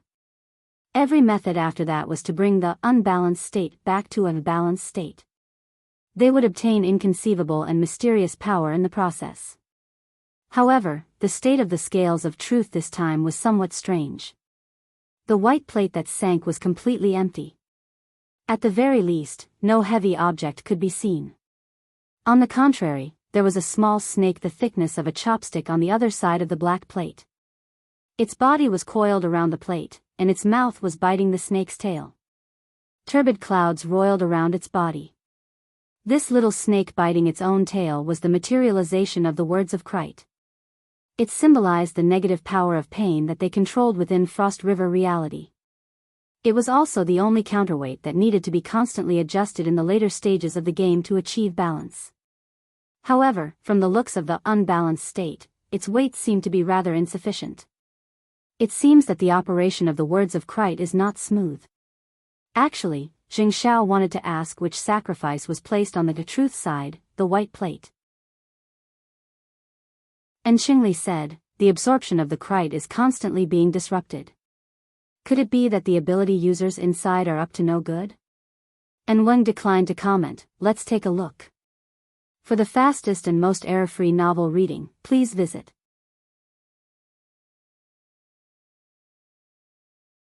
Chapter 2:15. And Wang gave the order. Whether it was Jing Xiao or Qingli, both of them had to instantly gather their thoughts and take their respective positions. At this time, the equipment on the roofs of the three buildings had already been installed and turned on at the same time. The one that occupied the core function was a special, 3D projector. In an instant, 5 colored rays of light shot out, interweaving into countless layers of ever-changing structures. The complex array diagram that would normally take several hours to arrange was presented in the form of a projection. These scattered rays of light had all been specially processed to carry a certain amount of energy. If an ordinary person was exposed to this light, they would have been burned on the spot. However, under the control of the 3 first oblatums, not a single bit of the energy within the rays of light was wasted. They converged into the various basic structures of the array diagram and temporarily fused together with their respective auras. Every first oblatum seemed to be wrapped in a cocoon of light. Within the inner layer of the cocoon of light, the basic runes of the demonic curse were arranged in order to construct a single spiral chain-like structure. It revolved around the body and formed the inner ring of the foundation. On this foundation, countless arcs radiated outwards, intertwining with the multi-pointed stars on the outer layer. They cleverly pieced together to form several dozen relatively independent gear structures of different sizes. Bit by bit, they were like an enormous machine. It rumbled and hummed as it operated. The outermost spherical boundary was formed from several dozen to over 100 ring-shaped arrays. The dim and slightly gray light was like rapidly flowing muddy water. It swished as it flowed. It seemed as if it could break through the canal and overflow at any time. However, it also obtained a powerful tension from this. Just like this, the 3 roofs of the 3 buildings had nearly identical magic arrays. They formed an equilateral triangular structure with bright ends and shapeless edges. This structure had a name. It was the evolution field. It was jointly constructed by the 3 first oblatums. It was a wondrous land that they all shared. Of course, as the secret-bound first oblatum, and Wang certainly had a higher level of authority. He also occupied a dominant position. In the center of the evolution field, the scales of truth that were in an unbalanced state were reflected. At this time, even though it had yet to reach the material plane, it had already entered the visual range of the surrounding believers. Immediately, these priests and members of the Order of Knights knelt down in accordance with the order's etiquette. More or less, their hearts of piety and reverence converged into the array diagram. They transformed into specific information and intersected with the energy, making it more active. The activated magic array was gradually gaining control over the surrounding area. The most direct change was the range of detection. None of the 3 first ablatums specialized in mental senses. They were separated by a kilometer in a straight line. If they wanted to understand the current situation of Frost River reality, they would need to use the words of Krite to form a snake nest or use a humanoid weapon like Baze as a fulcrum. But now, within the evolution field that the 3 of them shared, the information gathered by Frost River reality, no matter how numerous and complex it was and how thousands of strands it was sorted out and gathered within this triangular structure. In the end, it took shape and was projected into the souls of the 3 first ablatums. The image went from blurry to clear, covering an area of about 100 square meters, showing all the creatures in it. Moreover, under the effect of some special mechanism, the image was automatically focused, placing the most important person in the center and marking it. Although the location of the target wasn't much different. It was a child who appeared to be only 15 or 16 years old. He was dressed casually and looked like a student who came to Frost River reality to play on the weekends. Among the people who were traveling with him, any one of them was a member of society who was a lot older than him. But at this time, the group of people who were cautiously walking around unconsciously surrounded the young man in the center. 8 tall and sturdy special police officers wearing exoskeleton armors held guns and shields. They naturally formed a defensive formation. They looked like they were escorting a high-ranking official. Is that him? Zheng Xiao and Enchanting were a bit surprised. And Wang still did not speak. The information gathering and analysis of the evolution field did not stop here. Many special symbols and markings from within the order were sprinkled down. Everyone had a share. The parts that needed special attention were clearly marked in an eye-catching manner. The 3 first ablatums saw that those parts were astonishingly similar. They were exactly the same. They all appeared on everyone's chest. They all had the same form of existence and the same composition. Tetrahedron, inscribed sphere, circumscribed sphere. This is the archetype format.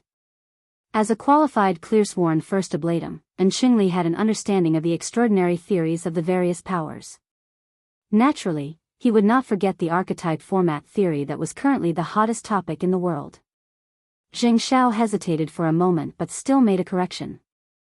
The archetype format is the standard method of strengthening the fleshly body. The current situation should be the product of the mental interfering with the material plane. Enchanting choked and wanted to say more. But at this time, Wang finally clearly transmitted his thoughts. The words of Krite's operation is obstructed.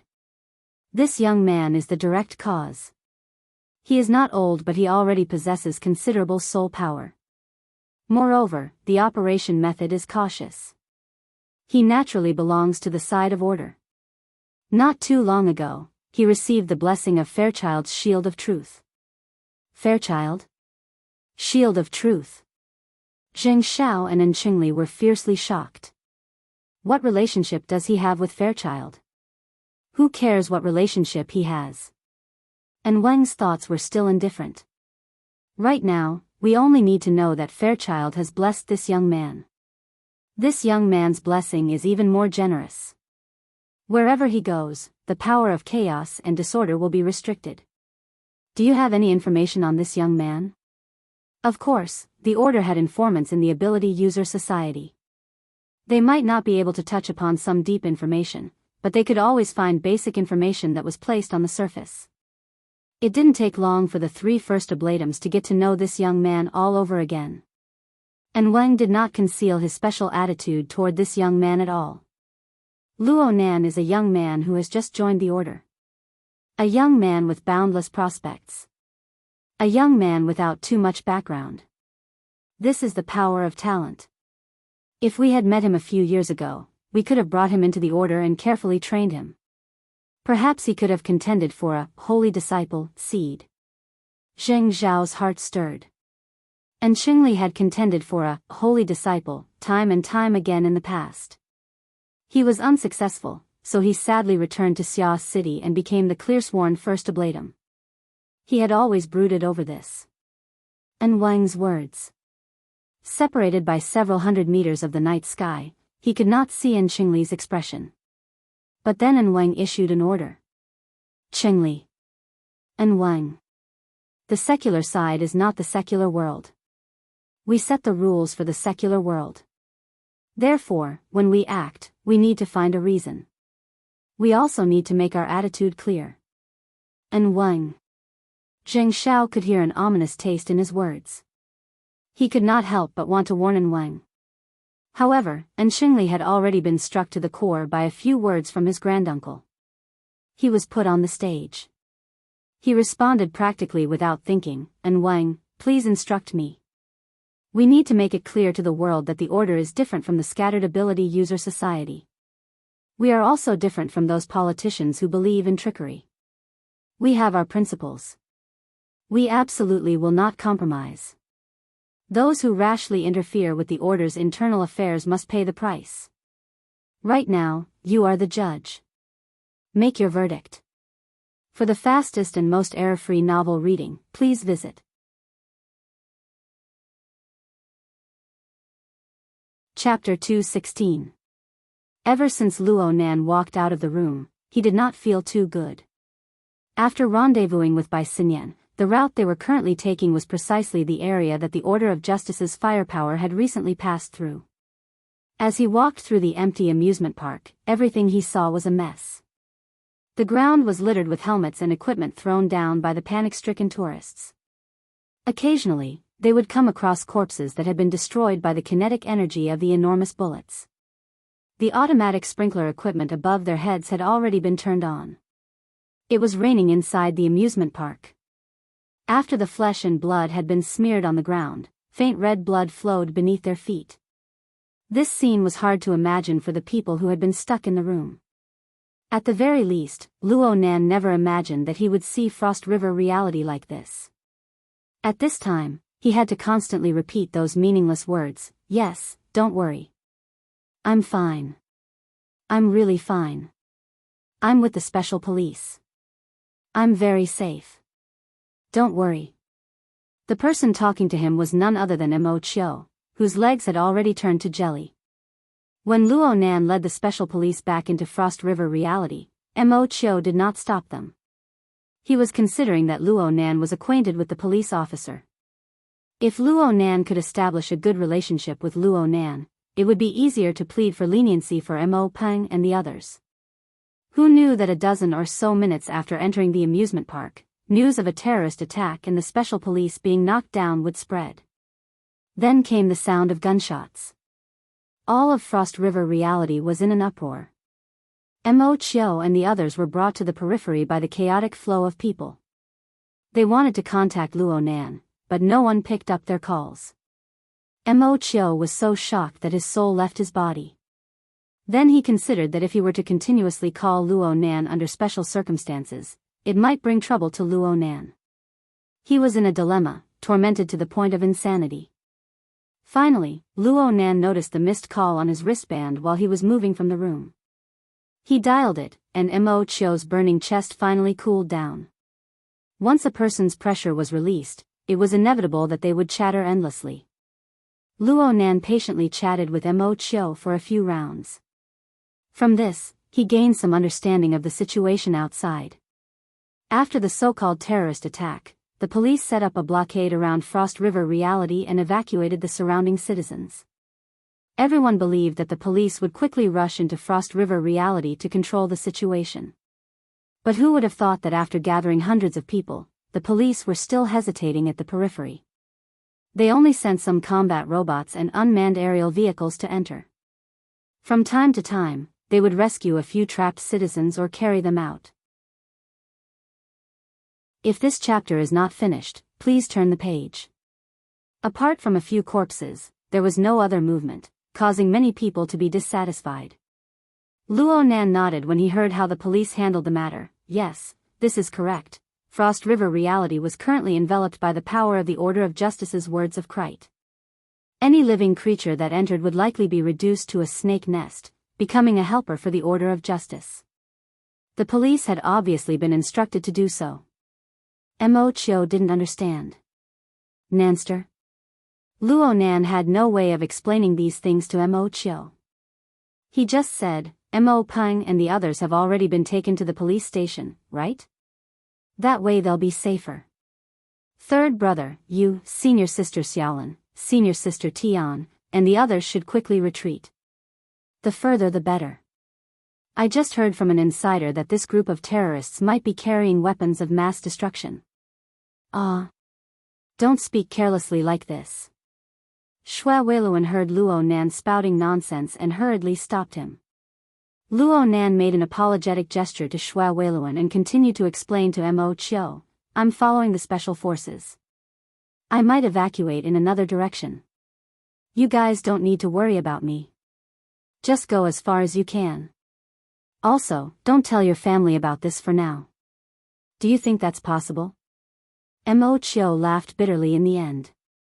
Right now the cameras of the entire world are pointed at you guys. Luo Nan ended the call with Mo Chio. He could not help but imagine the rescue and corpses that Mo Chio spoke of. An indescribable feeling of discomfort assaulted him once more. He could not help but let out another sigh. Xue Weiluan saw that Luo Nan had ended the call and walked over to remind him a second time. Luo Nan, it's true that you are an expert, but your family members are not. Their endurance is different. You can't guarantee that they won't spread the news outside and be used by others. Luo Nan just wanted Mo Chio to take this seriously and quickly retreat. Comparing the words of Krite to a weapon of mass destruction was not too out of line.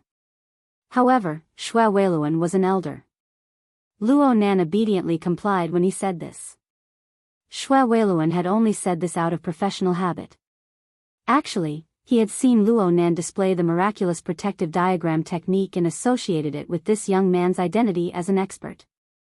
It was inevitable that he would have some misgivings. Xue Weiluan saw that Luo Nan was still able to maintain the respectful attitude of a junior. His cultivation was extraordinary. Xue Weiluan's inherent impression of Luo Nan as a drug addict was immediately diluted. This chapter is not finished. Please turn the page. Many people had a favorable impression of Luo Nan. Xue Weiluan did not want to leave behind any sort of stereotypical impression for his son's good friend.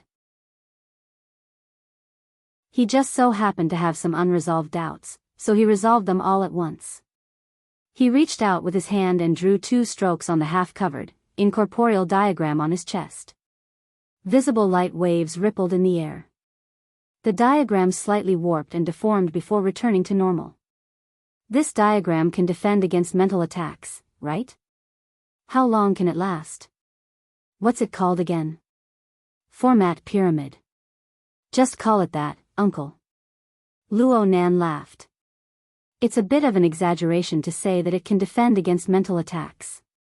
It can only be said that it can avoid interference on the mental plane.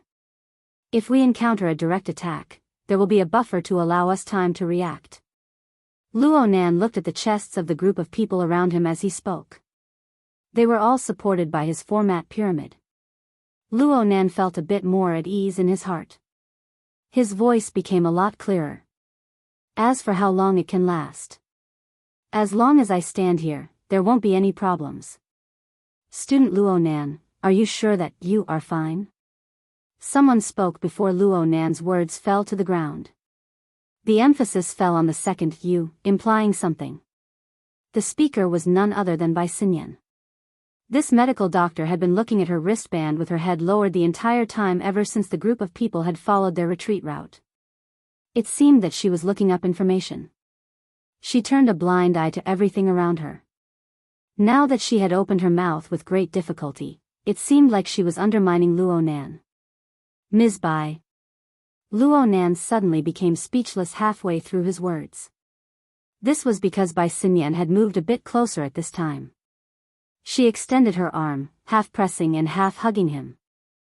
She wrapped her arm around his shoulder and walked forward just like that. Her posture was ambiguous, drawing the sidelong glances of many people to the side. Luo Nan clearly knew that Bai Xinyan didn't mean it that way. But when Bai Xinyan's arm wrapped around him, their bodies pressed together, and he felt the indescribable softness on his shoulder, his body unconsciously stiffened. Light touch is qualified. Huh. And then Bai Xinyan not only wrapped her arm around his shoulder, she even used her other hand to lightly pull his neck. She looked at the back of his ear and the side of his neck. The warmth of her fingertips seeped into Luo Nan's skin, and the throbbing of Luo Nan's blood vessels and nerves were fed back to her by her fingertips. There's only one update today. The next update is tomorrow morning at around 8 o'clock. Last month, I lost my moral standing. I suffered the wrath of heaven during the holidays. I'm working overtime and I'm stuck. Fat woman has a problem at work. It's a complete mess. I don't dare to say anything. I need to find my rhythm first.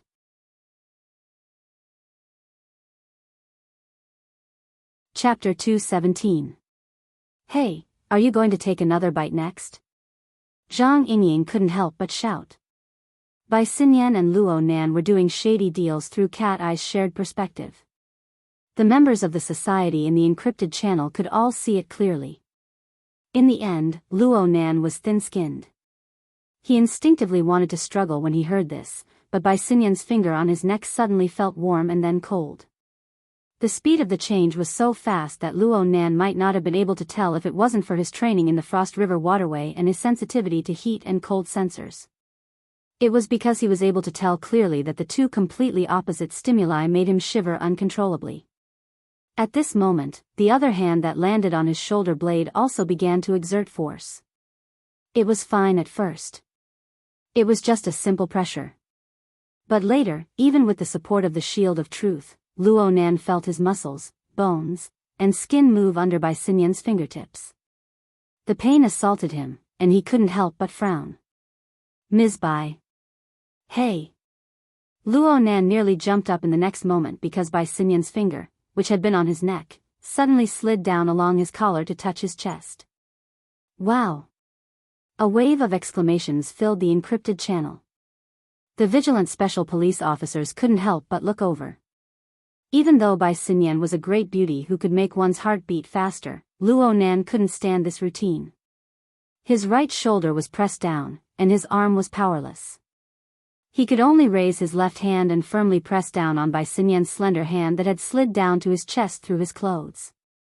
But when he raised his arm and bent his elbow, the tip of his elbow collided with Bai Xinyan's body behind him. It seemed to have collided in the wrong place. Luo Nan's body froze again. And at this time, Bai Xinyan's laughing voice rang in his ear. Pressure, pain, and temperature are all fine. Nothing abnormal can be seen in your body. Your movements were automatic, and your sense of balance was very accurate. Not bad. As she spoke, Bai Xinyan pulled away from him as if nothing had happened. It was as if nothing had happened. Only now did Luo Nan realize that Bai Xinyan was doing a functional test on him. But what did she mean by doing this all of a sudden? I just looked up some information. Targets that receive the support of the Shield of Truth will have a substantial increase in defensive power. But if they endure it for a long time, they will often have problems afterward. This chapter is not complete. Please continue. Dislocation of muscles and bones, nerve damage, and other symptoms. Research believes that the power of the Shield of Truth, while supporting the structure of the human body, also creates distortions. Or perhaps, it numbs the senses of the person receiving the blessing, making it impossible for them to accurately grasp the limits of the body. But from what I can see so far, student Luo Nan, you haven't shown any of these symptoms. Is Child's iron fist of love more exquisite? The encrypted channel was filled with, sounds of sudden realization, but how many of them could really listen to this explanation? Luo Nan recovered from his awkwardness, but he could not help but admire Bai Xinyan's judgment. It seemed to match the reality of the situation completely. The only thing she had overlooked was the effect Luo Nan himself had played in this blessing. Back when Fairchild punched Luo Nan, he injected the power of the mental and the material into Luo Nan's body, covering his entire body. This blessing was exquisite to the point of being inconceivable. It seemed to seep into every cell of Luo Nan's body. Under the infiltration of this heavy power, the millions and millions of basic units within Luo Nan's body were strengthened layer by layer. They were also slightly distorted and dislocated. It was the same as taking some of the powerful basic structures of the Shield of Truth and reflecting them into Luo Nan's body. This caused the endurance of Luo Nan's fleshly body to increase dramatically. Bai Xinyan's judgment up to this step was correct. It could be assumed that a normal target receiving the blessing would not be able to receive this preferential treatment on the cellular level. However, the reason why Fairchild's strength exertion was so exquisite and only strengthened on the basic level was to give Luo Nan room for further control. Any other person would be stupefied for a period of time when faced with the exquisite structure of the Shield of Truth. It was already quite good for Luo Nan to follow the rules and regulations. However, Luo Nan had just received Fairchild's demonstration not too long ago. He was not clear on the particularly subtle details, but he could not be clearer on the basic concepts. Therefore, when Luo Nan unleashed his soul strength, he very naturally and very boldly utilized these basic structures. He used his soul configuration as a reference and combined it with the My Heart's a Prison format formed from 5 years of taking medicine and visualizing. He underwent a second transformation, constructing a configuration outline that was more suitable for him.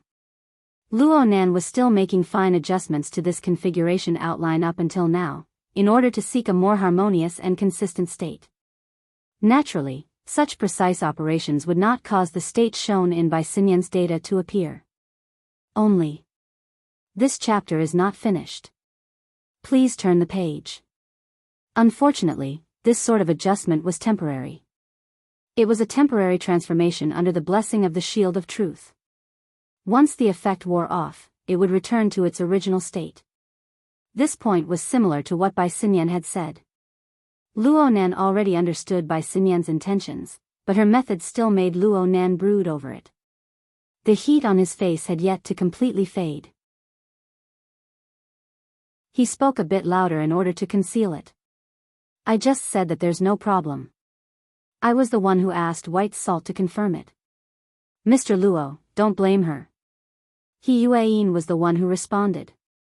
Moreover, it was not in the encrypted channel. It was a direct sound wave transmission. Luo Nan was a bit stunned. He raised his head to look forward and saw He Yueyin, still dressed in her professional attire. She stood within the hazy mist that sprinkled down from the ceiling. She bowed slightly to him. Her body was still dry and cool under the cover of the mist.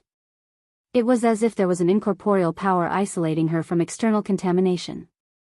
However, when her gaze pierced through the mist and arrived at his side, Luo Nan clearly felt a thin layer of haze hidden within her originally clear and bright pupils.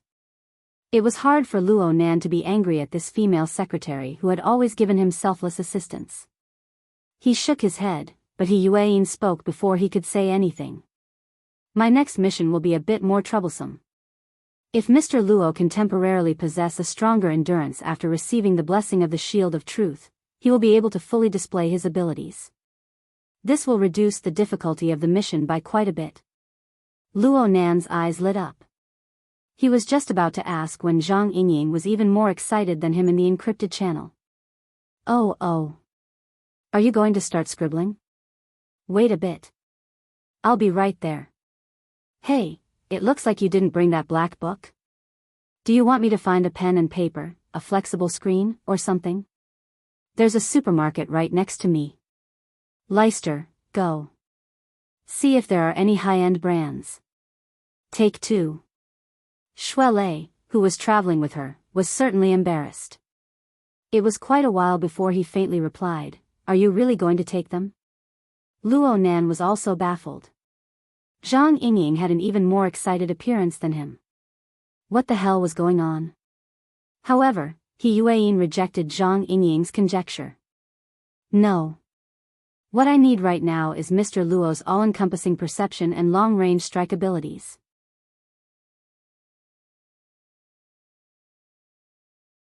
Chapter 218. all-encompassing sensing? Kitty, someone is going to steal your job. Zhang Yingying chattered happily. Luo Nan participated in the society's operations with the identity of a scout. His identity was classified, so he did not reveal it to the public. However, it was impossible to be completely impenetrable within the society. At the very least, it was impossible to hide it from people like Zhang Yingying. She did not find it strange that Luo Nan possessed this ability. It was just that she did not directly expose his identity as a scout. But He Yueyin was the one who strongly advocated the secret setting of missions. She took the initiative to blur the boundary between Luo Nan and a scout. It was somewhat unusual. Zhang Yingying would not let this opportunity slip by. She immediately sent He Yueyin a private message. "Hey, you knowingly break the law." This time, He Yueyin did not respond at all.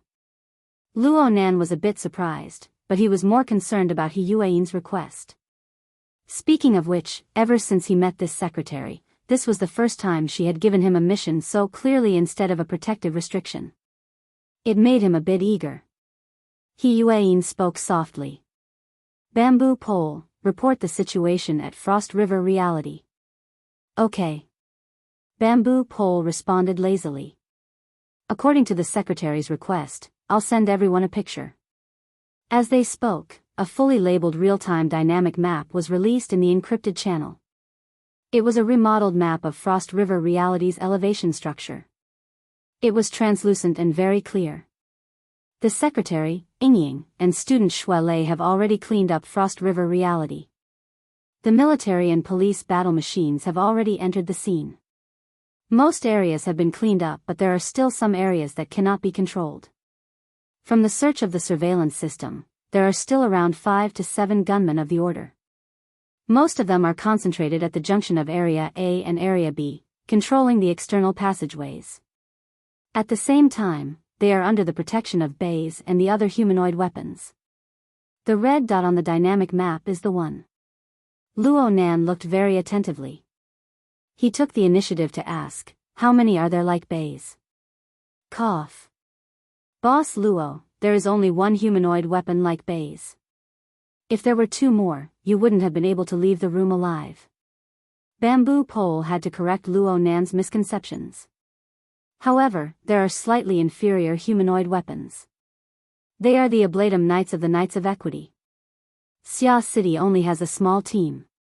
Including bays, there are a total of 9 people. If this chapter is not finished, please turn the page. Since they were after Fairchild, they should all be here, or at least half of them. They should be near the area where Fairchild and bays were fighting. The problem is that even if these people didn't merge with the first Ablatum's power, they are still equivalent to C+ level ability users. Purely relying on the monitoring system, it is extremely difficult for us to detect their existence. In other words, you want me to find all these people? Luo Nan didn't feel that this mission was that difficult, but there was one thing he didn't understand. A C+ rank ability user. How powerful are they? Bamboo Pole found a reference for him. The secretary's entry assessment is C+, which is probably the highest level of an awakened. Luo Nan drew in a breath of cold air.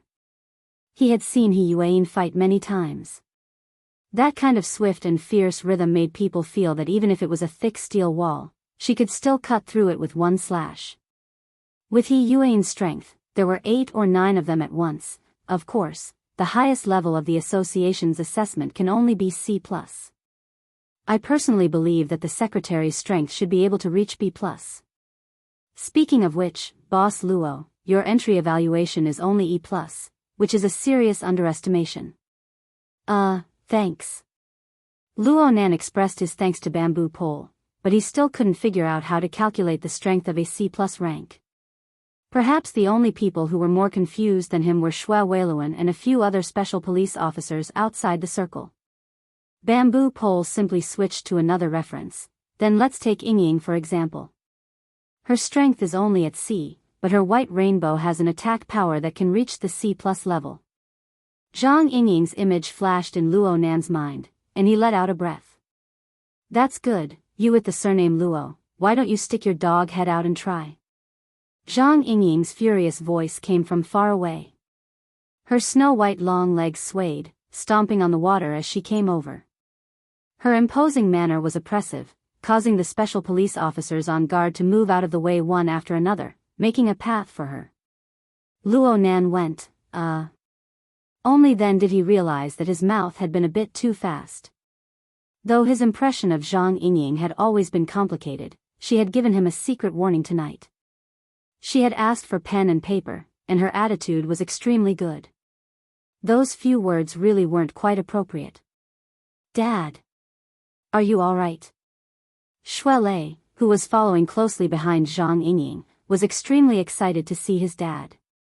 He rushed forward, but in the blink of an eye, an armored fist smashed into his head. This chapter isn't finished. Please turn the page. His body immediately became shorter by half a length. Seeing his friend end up like this, Luo Nan was really worried that his head would be imitated by Zhang Yingying's white rainbow pierces the sun. He hurriedly raised his hand in apology. I'm sorry. Oh, Yingying, your white rainbow feels a lot sharper. Zhang Yingying sneered. It's too late to kiss ass now. Luo Nan spread his hands, feeling a bit helpless. The heavens took pity on him. He really was speaking the truth. When he looked over just now, he discovered that Zhang Yingying's cloud ribbons, which flowed endlessly on her body, had never been so clear and transparent since he met her. It was as if there really was a stream of flowing water winding around her body, reflecting a cold light. Because of this change, he nearly spilled the beans just now, exposing the fact that he could look directly at the white rainbow. He was able to guess that Zhang Yingying should have made a breakthrough in her abilities in the past week. That was why such an obvious change had appeared. She had just made some progress, but she was denied by a single sentence from him. Anyone would be anxious. Luckily, Shui Lei couldn't stand his father's lecture at this time. He came over with a face full of dirt and grime to take refuge, indirectly covering for Luo Nan. He came up and gave Luo Nan a heavy hug. Nanster, thank you so much. I just heard my dad say that it's all thanks to you being there. Actually, Uncle has always been taking care of me. Luo Nan's attitude was naturally different towards this friend of the same age who got along well with him. He had experienced life and death together. He patted Shui Lei's thick shoulders and sighed. Uncle was right. Leicester, you really shouldn't have charged in. How's senior sister Xiaolin? She's not from the same world. Shui Lei took 2 steps back after the hug, revealing a depressed expression. These are her exact words. Sigh. Shui Lei still wanted to say something, but he turned his head to look at the surrounding environment and the various people. In the end, he could only smile bitterly. No matter how he tried to argue, it all seemed pale and powerless in the face of ironclad proof. At this time, Bamboo Pole coughed a few times in the encrypted channel, asking for attention. Everyone, the small talk and such is enough. I haven't finished talking about the situation here. Red Fox, who was next to Bamboo Pole, came back to his senses at this time. Hey, what are you saying all this for? Do you really want to fight the secular side? Go through fire and water with Fairchild? Don't you see that there are plenty of routes to retreat from? Haven't you guys stayed long enough in that damned place?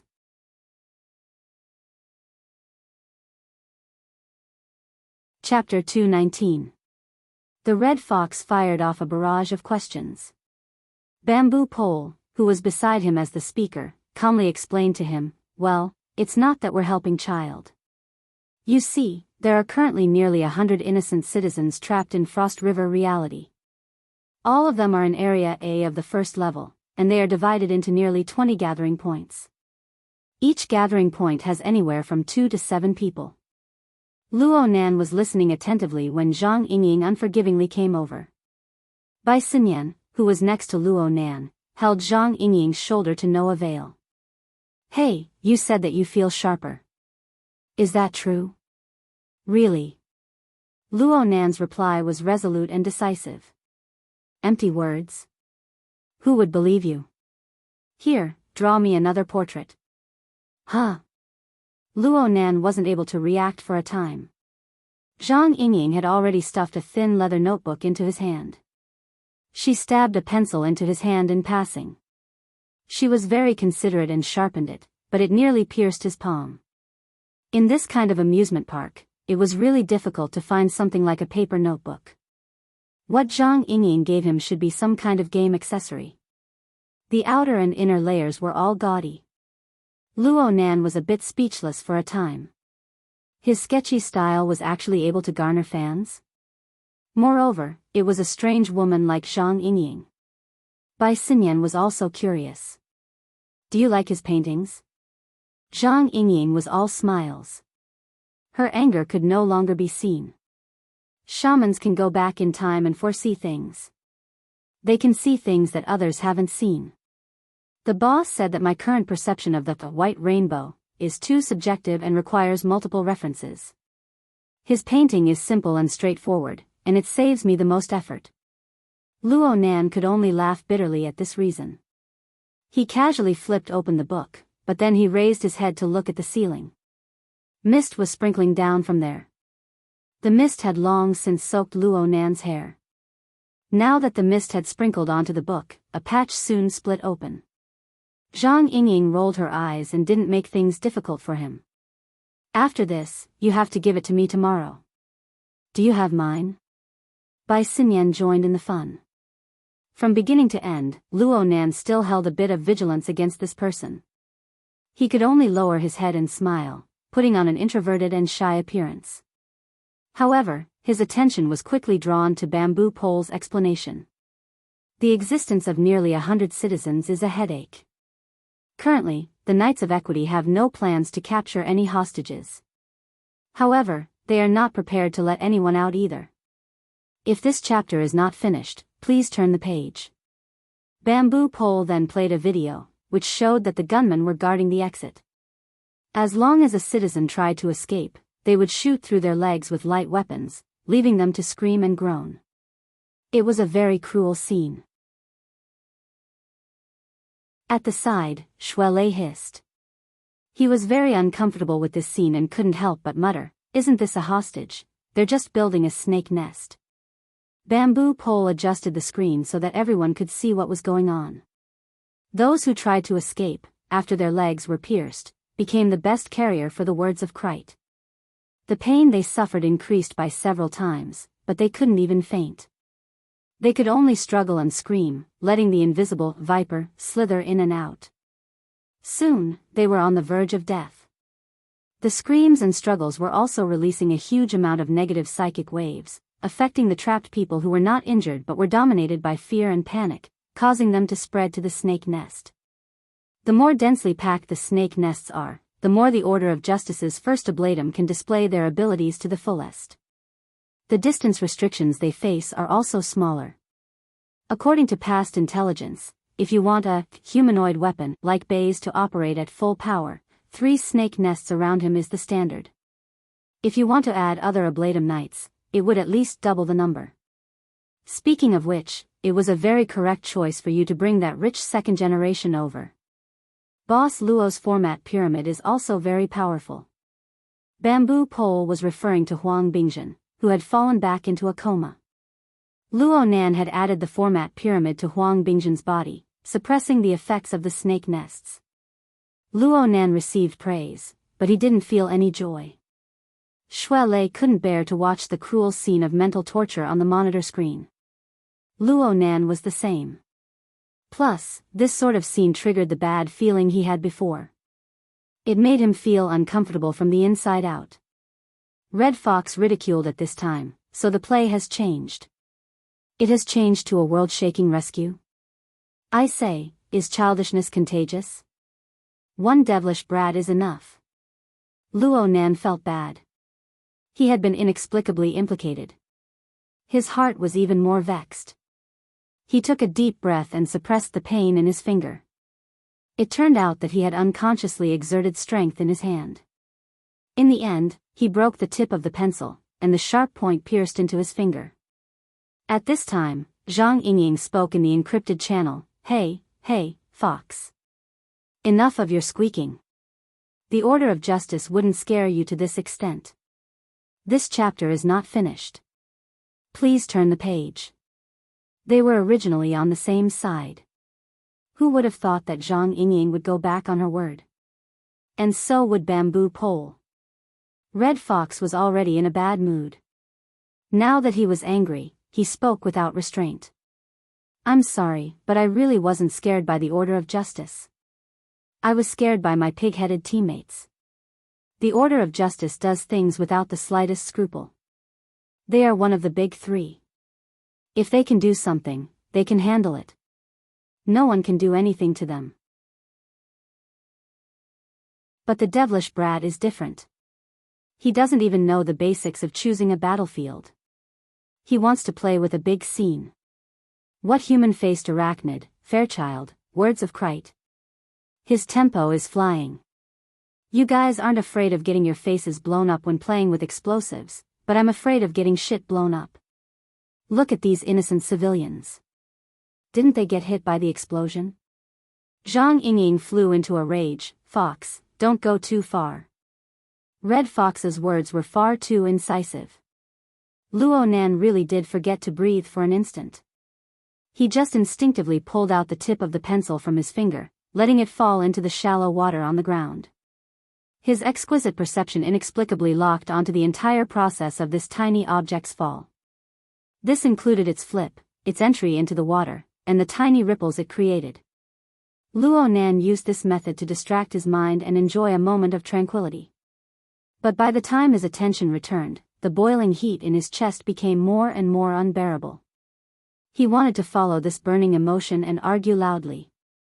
He wanted to denounce Red Fox's stubborn and unreasonable attitude. But in the end, he did not say a single word. He just lowered his eyebrows and retracted his eyes. He carefully limited the range of his mental senses to a range of 10 meters. Layer by layer, he expanded outwards. 10 meters, 20 meters, 50 meters. Soon, the range of his mental senses surpassed cat eyes. It continued to expand outwards. As the range of his mental senses rapidly expanded, the flow of information pouring in from the outside increased exponentially. The feedback of this information was not like the simple soul configuration, which could realize the convenient conversion of energy and information. The information had to follow the functional mechanism of the human nervous system and pass through specific neurotransmitters and various other forms of stimulation. The information had to be transmitted in an orderly manner, advancing layer by layer. Only then could the information finally fuse into the center of the brain and form a complete picture of all-encompassing perception. During this process, the structure of the human body would inevitably undergo an absolute test. In a few breaths of time, all sorts of detailed information about the environment of Area A of Frost River reality rushed toward Luo Nan like a rising tide. There was a loud rumble.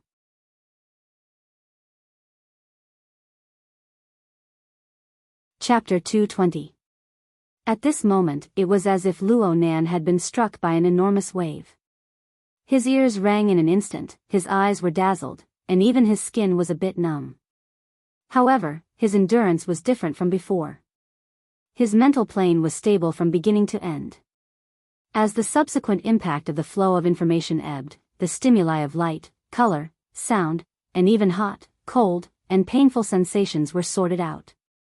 The external scene gradually grew clearer and brighter.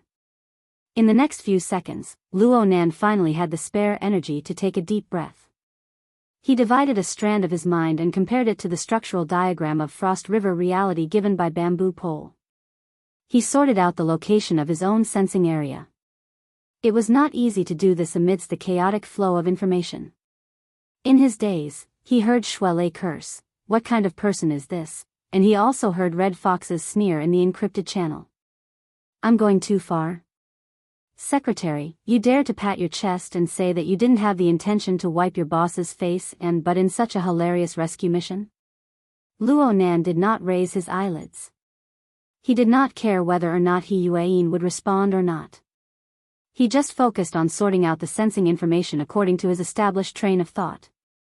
Red Fox's voice completely faded away when Luo Nan's mental plane was touched in many places.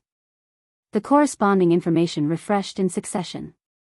He immediately used the private chat function of the encrypted channel to send a message to Bamboo Pole, who was in charge of intelligence work. There was no immediate response. A full 5 seconds passed before Bamboo Pole replied with a sluggish emoticon. Luo Nan let out a long breath after doing this. He suddenly felt pain on his back. It was Zhang Yingying slapping him on the back. She shouted, "Get your spirits up." Then she cursed back at Fox. "According to your logic, you're blabbering here to clean up the mess of the Order of Justice? So it turns out that the people they sent, the reserved area, and the guns were all forced by Luo Nan? Hee, these words sound quite familiar to me.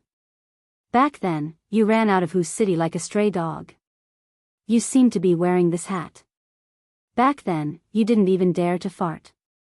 Now that you have the chance, why don't you seize the moment and throw this smelly thing at someone else?" At the support point, the Red Fox was infuriated after being exposed by Zhang Yingying. He had committed the most basic of mistakes. He immediately opened his mouth and roared into the channel, "It's easy for you to talk. Why are you playing with double standards? Do you want to King bet on what kind of faces those people from headquarters will have? Maybe we don't need to go too far. Let's watch the news tomorrow. What kind of attitude will Xia City's government and the military have? Bet that you'll run away again?" Zhang Yingying spat, "If you have the guts, go yell at headquarters and the government of Xia City. When the courageous are enraged, they draw their swords towards those stronger than them. When the cowardly are enraged, they draw their swords towards those weaker than them. Have you ever learned this in elementary school? If this chapter is not finished, please turn the page. If not, I'll teach you for free." Yingying. Probably feeling that the team's atmosphere was on the verge of collapse, He Yuan finally opened her mouth, stopping Zhang Yingying from continuing. But now, Zhang Yingying was also furious. If she didn't like it, she wanted to stab him back. "I'm sorry, we don't know each other that well. Don't call me that intimately. I don't want to say it a third time." "Oh right, Secretary she asked you to pat your chest. Don't back down just because you don't have the capital to back down." The conversation between the two of them didn't need to be transmitted through the encrypted channel. This kind of face-to-face situation was much more direct than in the channel. For a moment, everyone raised their eyebrows. Under everyone's gazes, He Yuan's face was devoid of joy or anger. She replied calmly, "I want to correct a mistake of yours. Mr. Luo isn't weak. The things he can do, are much, much more than what you're arguing with your mouths. Right now, the intelligence information has been adjusted. Please receive it carefully, everyone. Hey. Ha." Zhang Yingying and Red Fox used emotionless tones to respond to He Yuan's forceful change of topic. The only thing they had in common was dissatisfaction. However, He Yuan's words, "Mr. Luo," shifted the focus onto Luo Nan. So much so that Bamboo Pole coughed a few times in an attempt to rouse everyone's attention, but it was to no avail. He could only helplessly play the picture. "Fine. You guys should see for yourselves. I'll just mention one thing. The previous data is for reference only. From now on, all intelligence updates regarding the interior of Frost River reality will be based on the new picture." As he spoke, 2 moving pictures that looked almost identical simultaneously appeared in the encrypted channel. One was labeled old, and the other was labeled new. The 2 pictures were similarly concise and clear. The distribution of the red dots representing the enemy and the green dots representing the trapped citizens looked roughly similar. However, upon closer inspection, one would discover that the number of red and green dots in the old and new pictures did not match. The new picture had at least 10% more dots. This was the scale of over a dozen people. The vast majority of these 10% were red dots representing the enemy. "You've changed the monitoring method?" Cat Eyes spoke with her unique sharp voice. "These extra ones are all Ablatum Knights." Over at the support point, Bamboo Pole shot a glance at Red Fox, who still had a sneer on his face. He sighed, "Don't ask me. This has nothing to do with me. His words were unclear, but it was this vague response. This chapter has yet to end. Please turn the page. This was tantamount to giving the others the clearest direction. After all, Yuan had long since mentioned the matter of the all-encompassing perception. She had also used the excuse of correcting mistakes just now. You're joking. Red Fox wanted to maintain his cold and cynical attitude, but Bamboo Pole just spread his hands. Cat Eyes did not make a sound. She seemed to have sunk into deep thought. The sneer on Red Fox's face stiffened bit by bit. Then he seemed to have sobered up a bit. A twitching struggle appeared on his face. But before he could open his mouth again, Zhang Yingying let out an "aha" from over at Frost River Reality. She grinned and gave Luo Nan a heavy slap on the back. Well done. A man of action triumphs over a cannon of words. A certain person's thousands of crooked words can't compare to doing a single thing in a down-to-earth manner. But you really are stealing Kitty's rice bowl, hey? Zhang Yingying felt that she had spoken indiscreetly when she said these words. She hastily shut her mouth. Cat Eyes, who was by Luo Nan's side, woke up from her deep contemplation. She turned her head slightly and the radiance between the slits of her eyes was like a blade that had just been tempered with fire. It cut across Luo Nan's face. Even though Cat Eyes had long since regarded this fellow as a hidden boss, the ability that Luo Nan displayed in the domain she was most proficient in at this moment was an intense stimulation to her heart. All-encompassing suppression? This wasn't even the slightest bit funny. Cat Eyes stared fixedly at Luo Nan, attempting to see through Luo Nan's essence. But it was just like her previous experience of failure. She did not gain anything substantial. In the end, she could only resort to words. Let's not talk about anything else. This place. Are you sure there's someone here? How did you do it? Cat Eyes was pointing at a certain location on the periphery of Area A's arena plate. A certain red dot was marked extremely clearly on the new map. But there was no trace of it on the old map. This area was at the edge of Cat Eyes' long-range perception range. She should have been able to sense it, but in reality, she was unable to sense the existence of the other party. Red Fox suddenly had a point to vent his anger. He was unable to care too much. He chased after the end of Cat Eyes' words and spoke in a hoarse voice, "Kitty is right.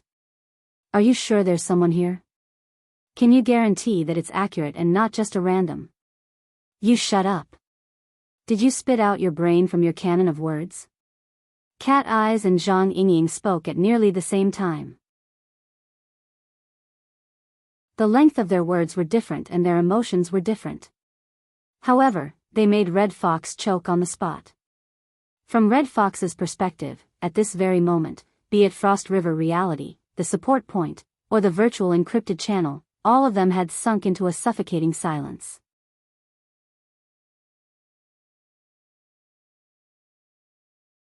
Chapter 221.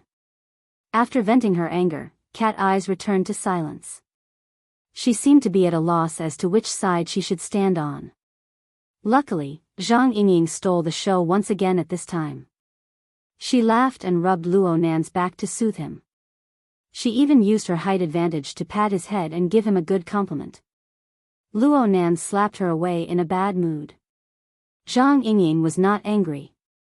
On the contrary, she was very excited. She was the one who recommended Luo Nan into the society. Any of Luo Nan's achievements added luster to her face. At least she believed so. She didn't doubt the correctness of Luo Nan's answer. It had nothing to do with his ability. It just stemmed from her trust in this young and inexperienced high school student's personality. Hey, let's get to the bottom of this. Tell me, why didn't Kitten see it, but you did? Luo Nan thought for a bit and finally spoke. There's a corpse over there. Zhang Yingying was a little stunned. She wasn't the only one.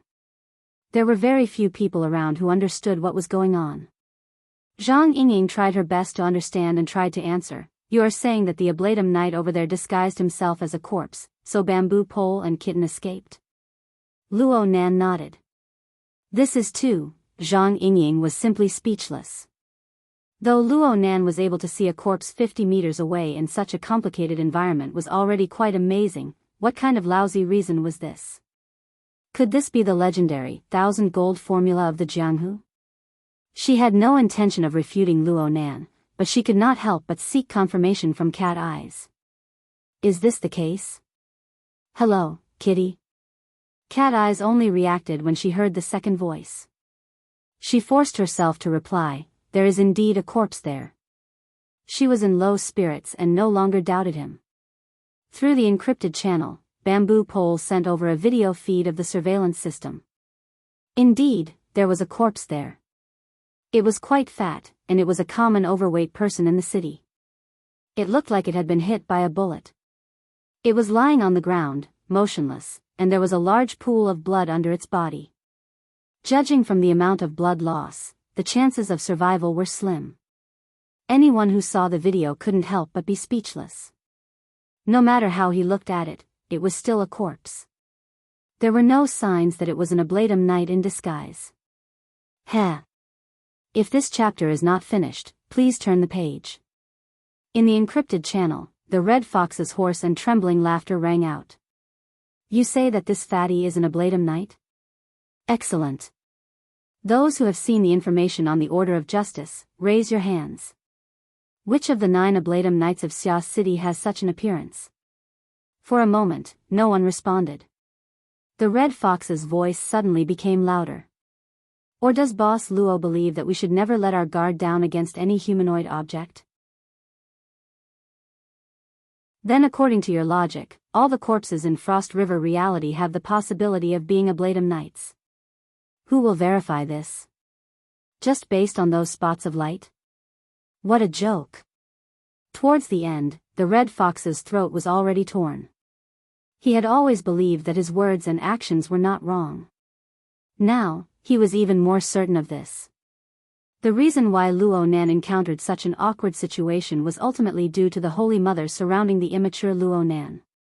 There was no objectivity to speak of in their protective attitudes. More than once, he had the urge to turn around and leave this goddamn operation team so that he wouldn't be labeled as a coward. However, from Hu City to Xia City, he had accumulated many years of viciousness and depression. It was not so easy to vent it. With this anger, even if his head was broken and he bled, he would still argue this matter clearly. Bamboo Pole looked at Red Fox's expression and felt bad for him. He wanted to mediate the situation, so he reached out a hand and pressed down on Red Fox's shoulder. Fox, listen to me. Including you. Red Fox forcefully pushed Bamboo Pole's hand away. His bloodshot eyes glared fiercely at Bamboo Pole. Is your brain full of shit? You let a little kid say whatever he wants to say? You don't care about right or wrong at all. You just applaud a post-processing GIF? Bamboo Pole sighed again and spread his hands. Fox, you need to calm down and think. Cold my ass. Red Fox gave Bamboo Pole a thumbs up, pointing downwards. Then he took a deep breath and grabbed his lapels with both hands. He shook the red jacket that represented his honor and reputation. He grinned and laughed once more. How about this? If you guys aren't doing it, then I'll do it. We'll make this bet. We'll bet on the Ablatum Knight. Bamboo Pole was startled.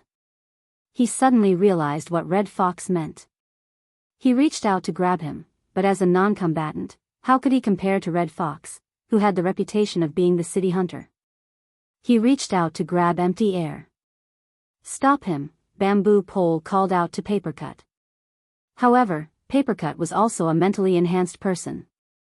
He wasn't any better than Bamboo Pole. This chapter is not finished. Please turn the page. Red Fox's figure flashed a few times and he left the shopping center that served as the meeting point. He blended into the bustling street's surging stream of people. By the time Bamboo Pole and Papercut rushed out, their line of sight had already been blurred by the curtain of rain. How could they see Red Fox's shadow? Didn't you guys say that I only knew how to shoot my mouth off? I'll show you right now. Red Fox's lips curled into a cold smile. He walked toward the most chaotic area of the city center tonight with large strides. Red Fox, don't do meaningless things. You can't be reasonable, so you want to throw a tantrum? 2 messages consecutively appeared in the encrypted channel. The first was He Yuan's words and the second was naturally Zhang Yingying's. These 2 words were spoken at nearly the same time. Immediately, He Yuan's unprecedentedly stern gaze pierced over. Even with Zhang Yingying's usual lively temperament, she instantly choked. Just as Zhang Yingying was about to counterattack, Bai Xinyan moved closer to her ear and said, "Hey, you can't force people to extremes." Zhang Yingying opened her mouth but no sound came out. She had been reminded by Bai Xinyan. She discovered that Red Fox's state wasn't too normal. It was to the extent that he seemed to be smashing a broken jar. Was this necessary? At this moment, Red Fox's hoarse voice entered the encrypted channel. Then explain it clearly, Miss Secretary. Explain it clearly to me. What is the meaning? What is the meaning of this damned night? Red Fox continued to use the low-level error method to communicate. He simply didn't care about the strange gazes cast by the people around him. After he cursed loudly, he laughed at himself in a hoarse voice. Since there is no meaning, it doesn't matter what I do. As his voice fell, his footsteps sped up a bit. The support point was actually closer to Frost River reality than the Yulan Hotel. He secretly exerted strength in his legs. As he spoke, he saw the triangular flying ship surrounded by spotlights and police lights in the distance. In front of him was a stream of people retreating from Frost River reality. Their footsteps were either fast or slow. Their expressions alternated between fear, panic, excitement, and curiosity. Red Fox did not dodge or evade. He charged into the stream of people. His hands were in his pockets. He used the most relaxed method to advance against the flow of people. His arms and shoulders brushed against each other several times, but they did not affect him in the slightest. Aha! It was a very familiar feeling. These ignorant faces were no different from those in whose city.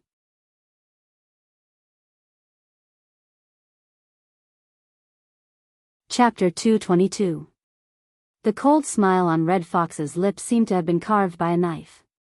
This was also the curve he was used to. Layers upon layers of absurd déjà vu assaulted him, causing his memories to stir. It seemed as though a long time ago, it was also a city like this, a night like this, a stream of people like this, and himself like this. However, there was no triangular spaceship in front of him. There was only a target that was desperately hiding his aura and fleeing in panic. Oh, I remember now. What a perfect operation. A group of friends and colleagues who were as outstanding as him had used 10 days and nights to lay out the plan. They had executed every step perfectly and he, the urban hunter, had delivered the final blow. In the most bustling city area, not a single innocent citizen had been harmed. He had calmly killed the target, the so-called fanatic who had tortured and murdered women and children as sacrifices to the evil god in the name of preaching. Filthy blood had splashed onto his jacket, but it was like a wantonly spilling of champagne. At that moment, all the participants had cheered excitedly. Most of them were young people who had just passed the society's entrance assessment. There were very few awakened ones among them. However, they had used a strict plan and a high level of execution to grind down the target's capital layer by layer. They had created various favorable situations and finally, they had perfectly killed the fanatic with B-rank strength. And then? What happened next? The church had unscrupulously wreaked havoc in Hucheng. The list of participants had been leaked and they had singled out names to kill. In a few short days, more than half of the young people who had participated in the operation had died. What had the society done during this period of time? The headquarters had given them an evaluation and reprimand that they had acted without regard for the consequences. The branch had given them a safe haven ticket that was equivalent to an expulsion order. Their former comrades and good friends had gone on a closed-door training trip. Those who had luckily survived had run out of Hucheng like dogs. They had hidden in the wilderness and scattered in all directions. Now that they had contacted him, there was a 90% chance that they would not respond. They did not know where they were and whether they were alive or dead. This was the F*King ending. The stream of people parted in front of Red Fox. Countless blurry faces that seemed familiar flowed past his shoulders. His mood had inexplicably entered a wondrous state of tranquility. He could even crack a joke. Distance to the target is 856 meters.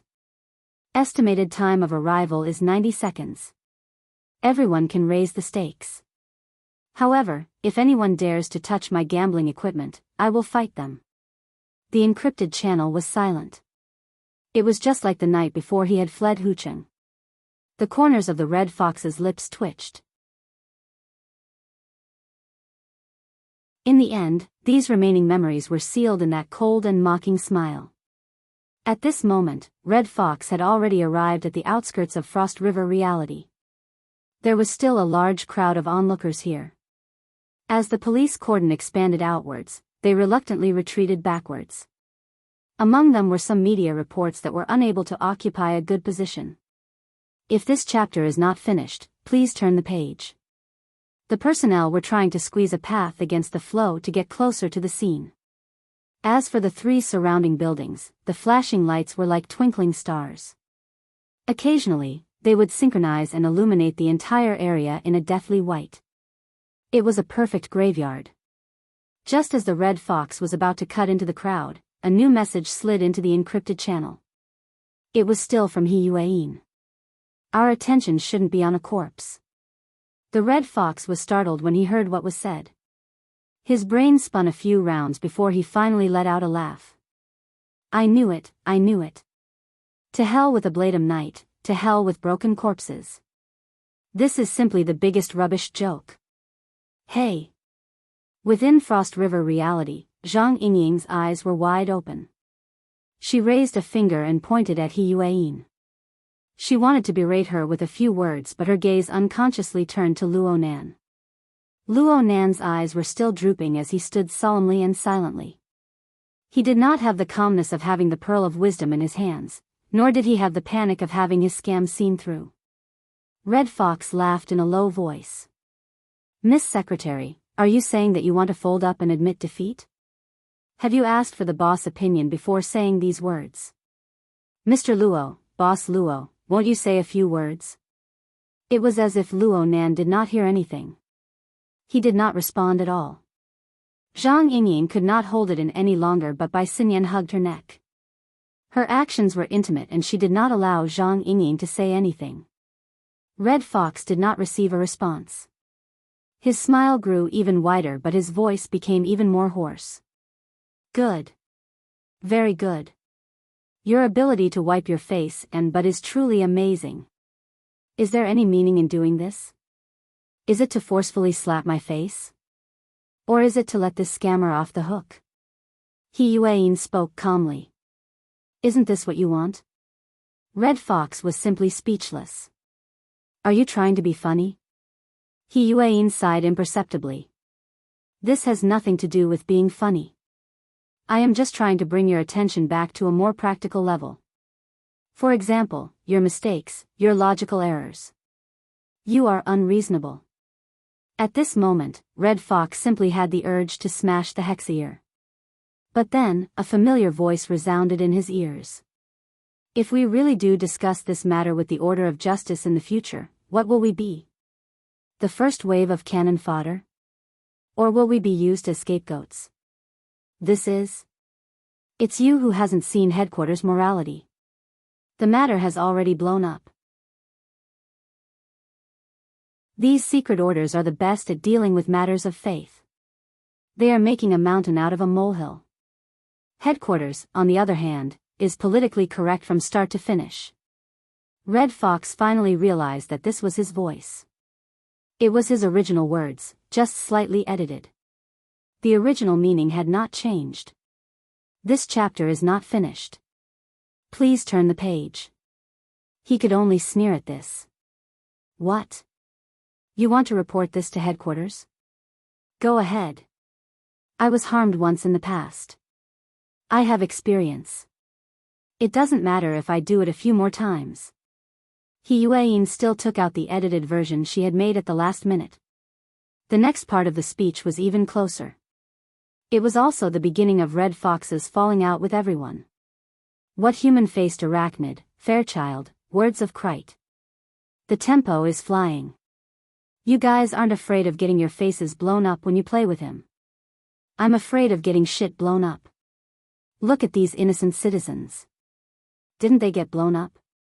The Red Fox was preparing for her next counterattack, but when these words suddenly entered her ears, her blood suddenly surged and her face flushed. As the sound waves shook her eardrums, the mocking and sharp tone was like a knife that pressed into the tip of her heart, grinding back and forth. He was in pain and annoyance. He opened his mouth, wanting to speak, but his throat was inexplicably filled with the echoes of blown up, blown up. It was so solid that he could not spit out half a word. Only now did Yuan's voice enter his ears. My code name is Secretary, but Luo Nan is not my boss. None of the people here have known him for more than 2 weeks. Luo Nan is a rookie who just entered the society. Whether it is in the mortal world or the inner world, his life experience can be said to be lacking. The chances of him making mistakes and stirring up trouble far surpass the rest of us, especially since he has the ability to make a big deal out of it. But me, Ying, bamboo pole. Many of us are leaning towards him, protecting him, and helping him. Isn't this good? He isn't cannon fodder. He doesn't need to be a scapegoat. He doesn't need to be politically correct. Aren't you satisfied with this kind of result in this loose society? Aren't you looking forward to it? Especially after you came out from whose city? Don't you King feed me chicken soup? The word whose city was like a brand that was about to melt. It was forcefully stabbed into Red Fox's chest, making him unable to restrain himself from howling in pain. What kind of society is this? At best, you're a death list. You list them one by one, then you cross them off one by one. Cross them off. You guys. Oh. Does the list you're talking about include me? The voice suddenly rang out behind his head, shocking him to the point that his scalp was about to explode. Even though Red Fox's emotions were at their most intense, his instincts still helped him turn his body and pull apart some distance. Only then did he turn his head. But he was stupefied on the spot in the next moment. A meager middle-aged man wore a well-ironed formal attire that would only appear at formal banquets. He wore a bow tie around his neck as he stood amidst the chaotic stream of people. The man smiled at Red Fox. The corners of his eyes, which were half covered by his retro glasses, rippled with light fine lines due to his smile. You're tuning in to the Dreamy Chapters YouTube channel. We're so grateful for your support, and don't forget to subscribe to join us on this incredible journey through captivating stories. Your generosity through donations truly makes a world of difference, as it's the primary source of revenue that allows me to expand and enhance this channel for you. Thank you from the bottom of my heart for being a part of this adventure.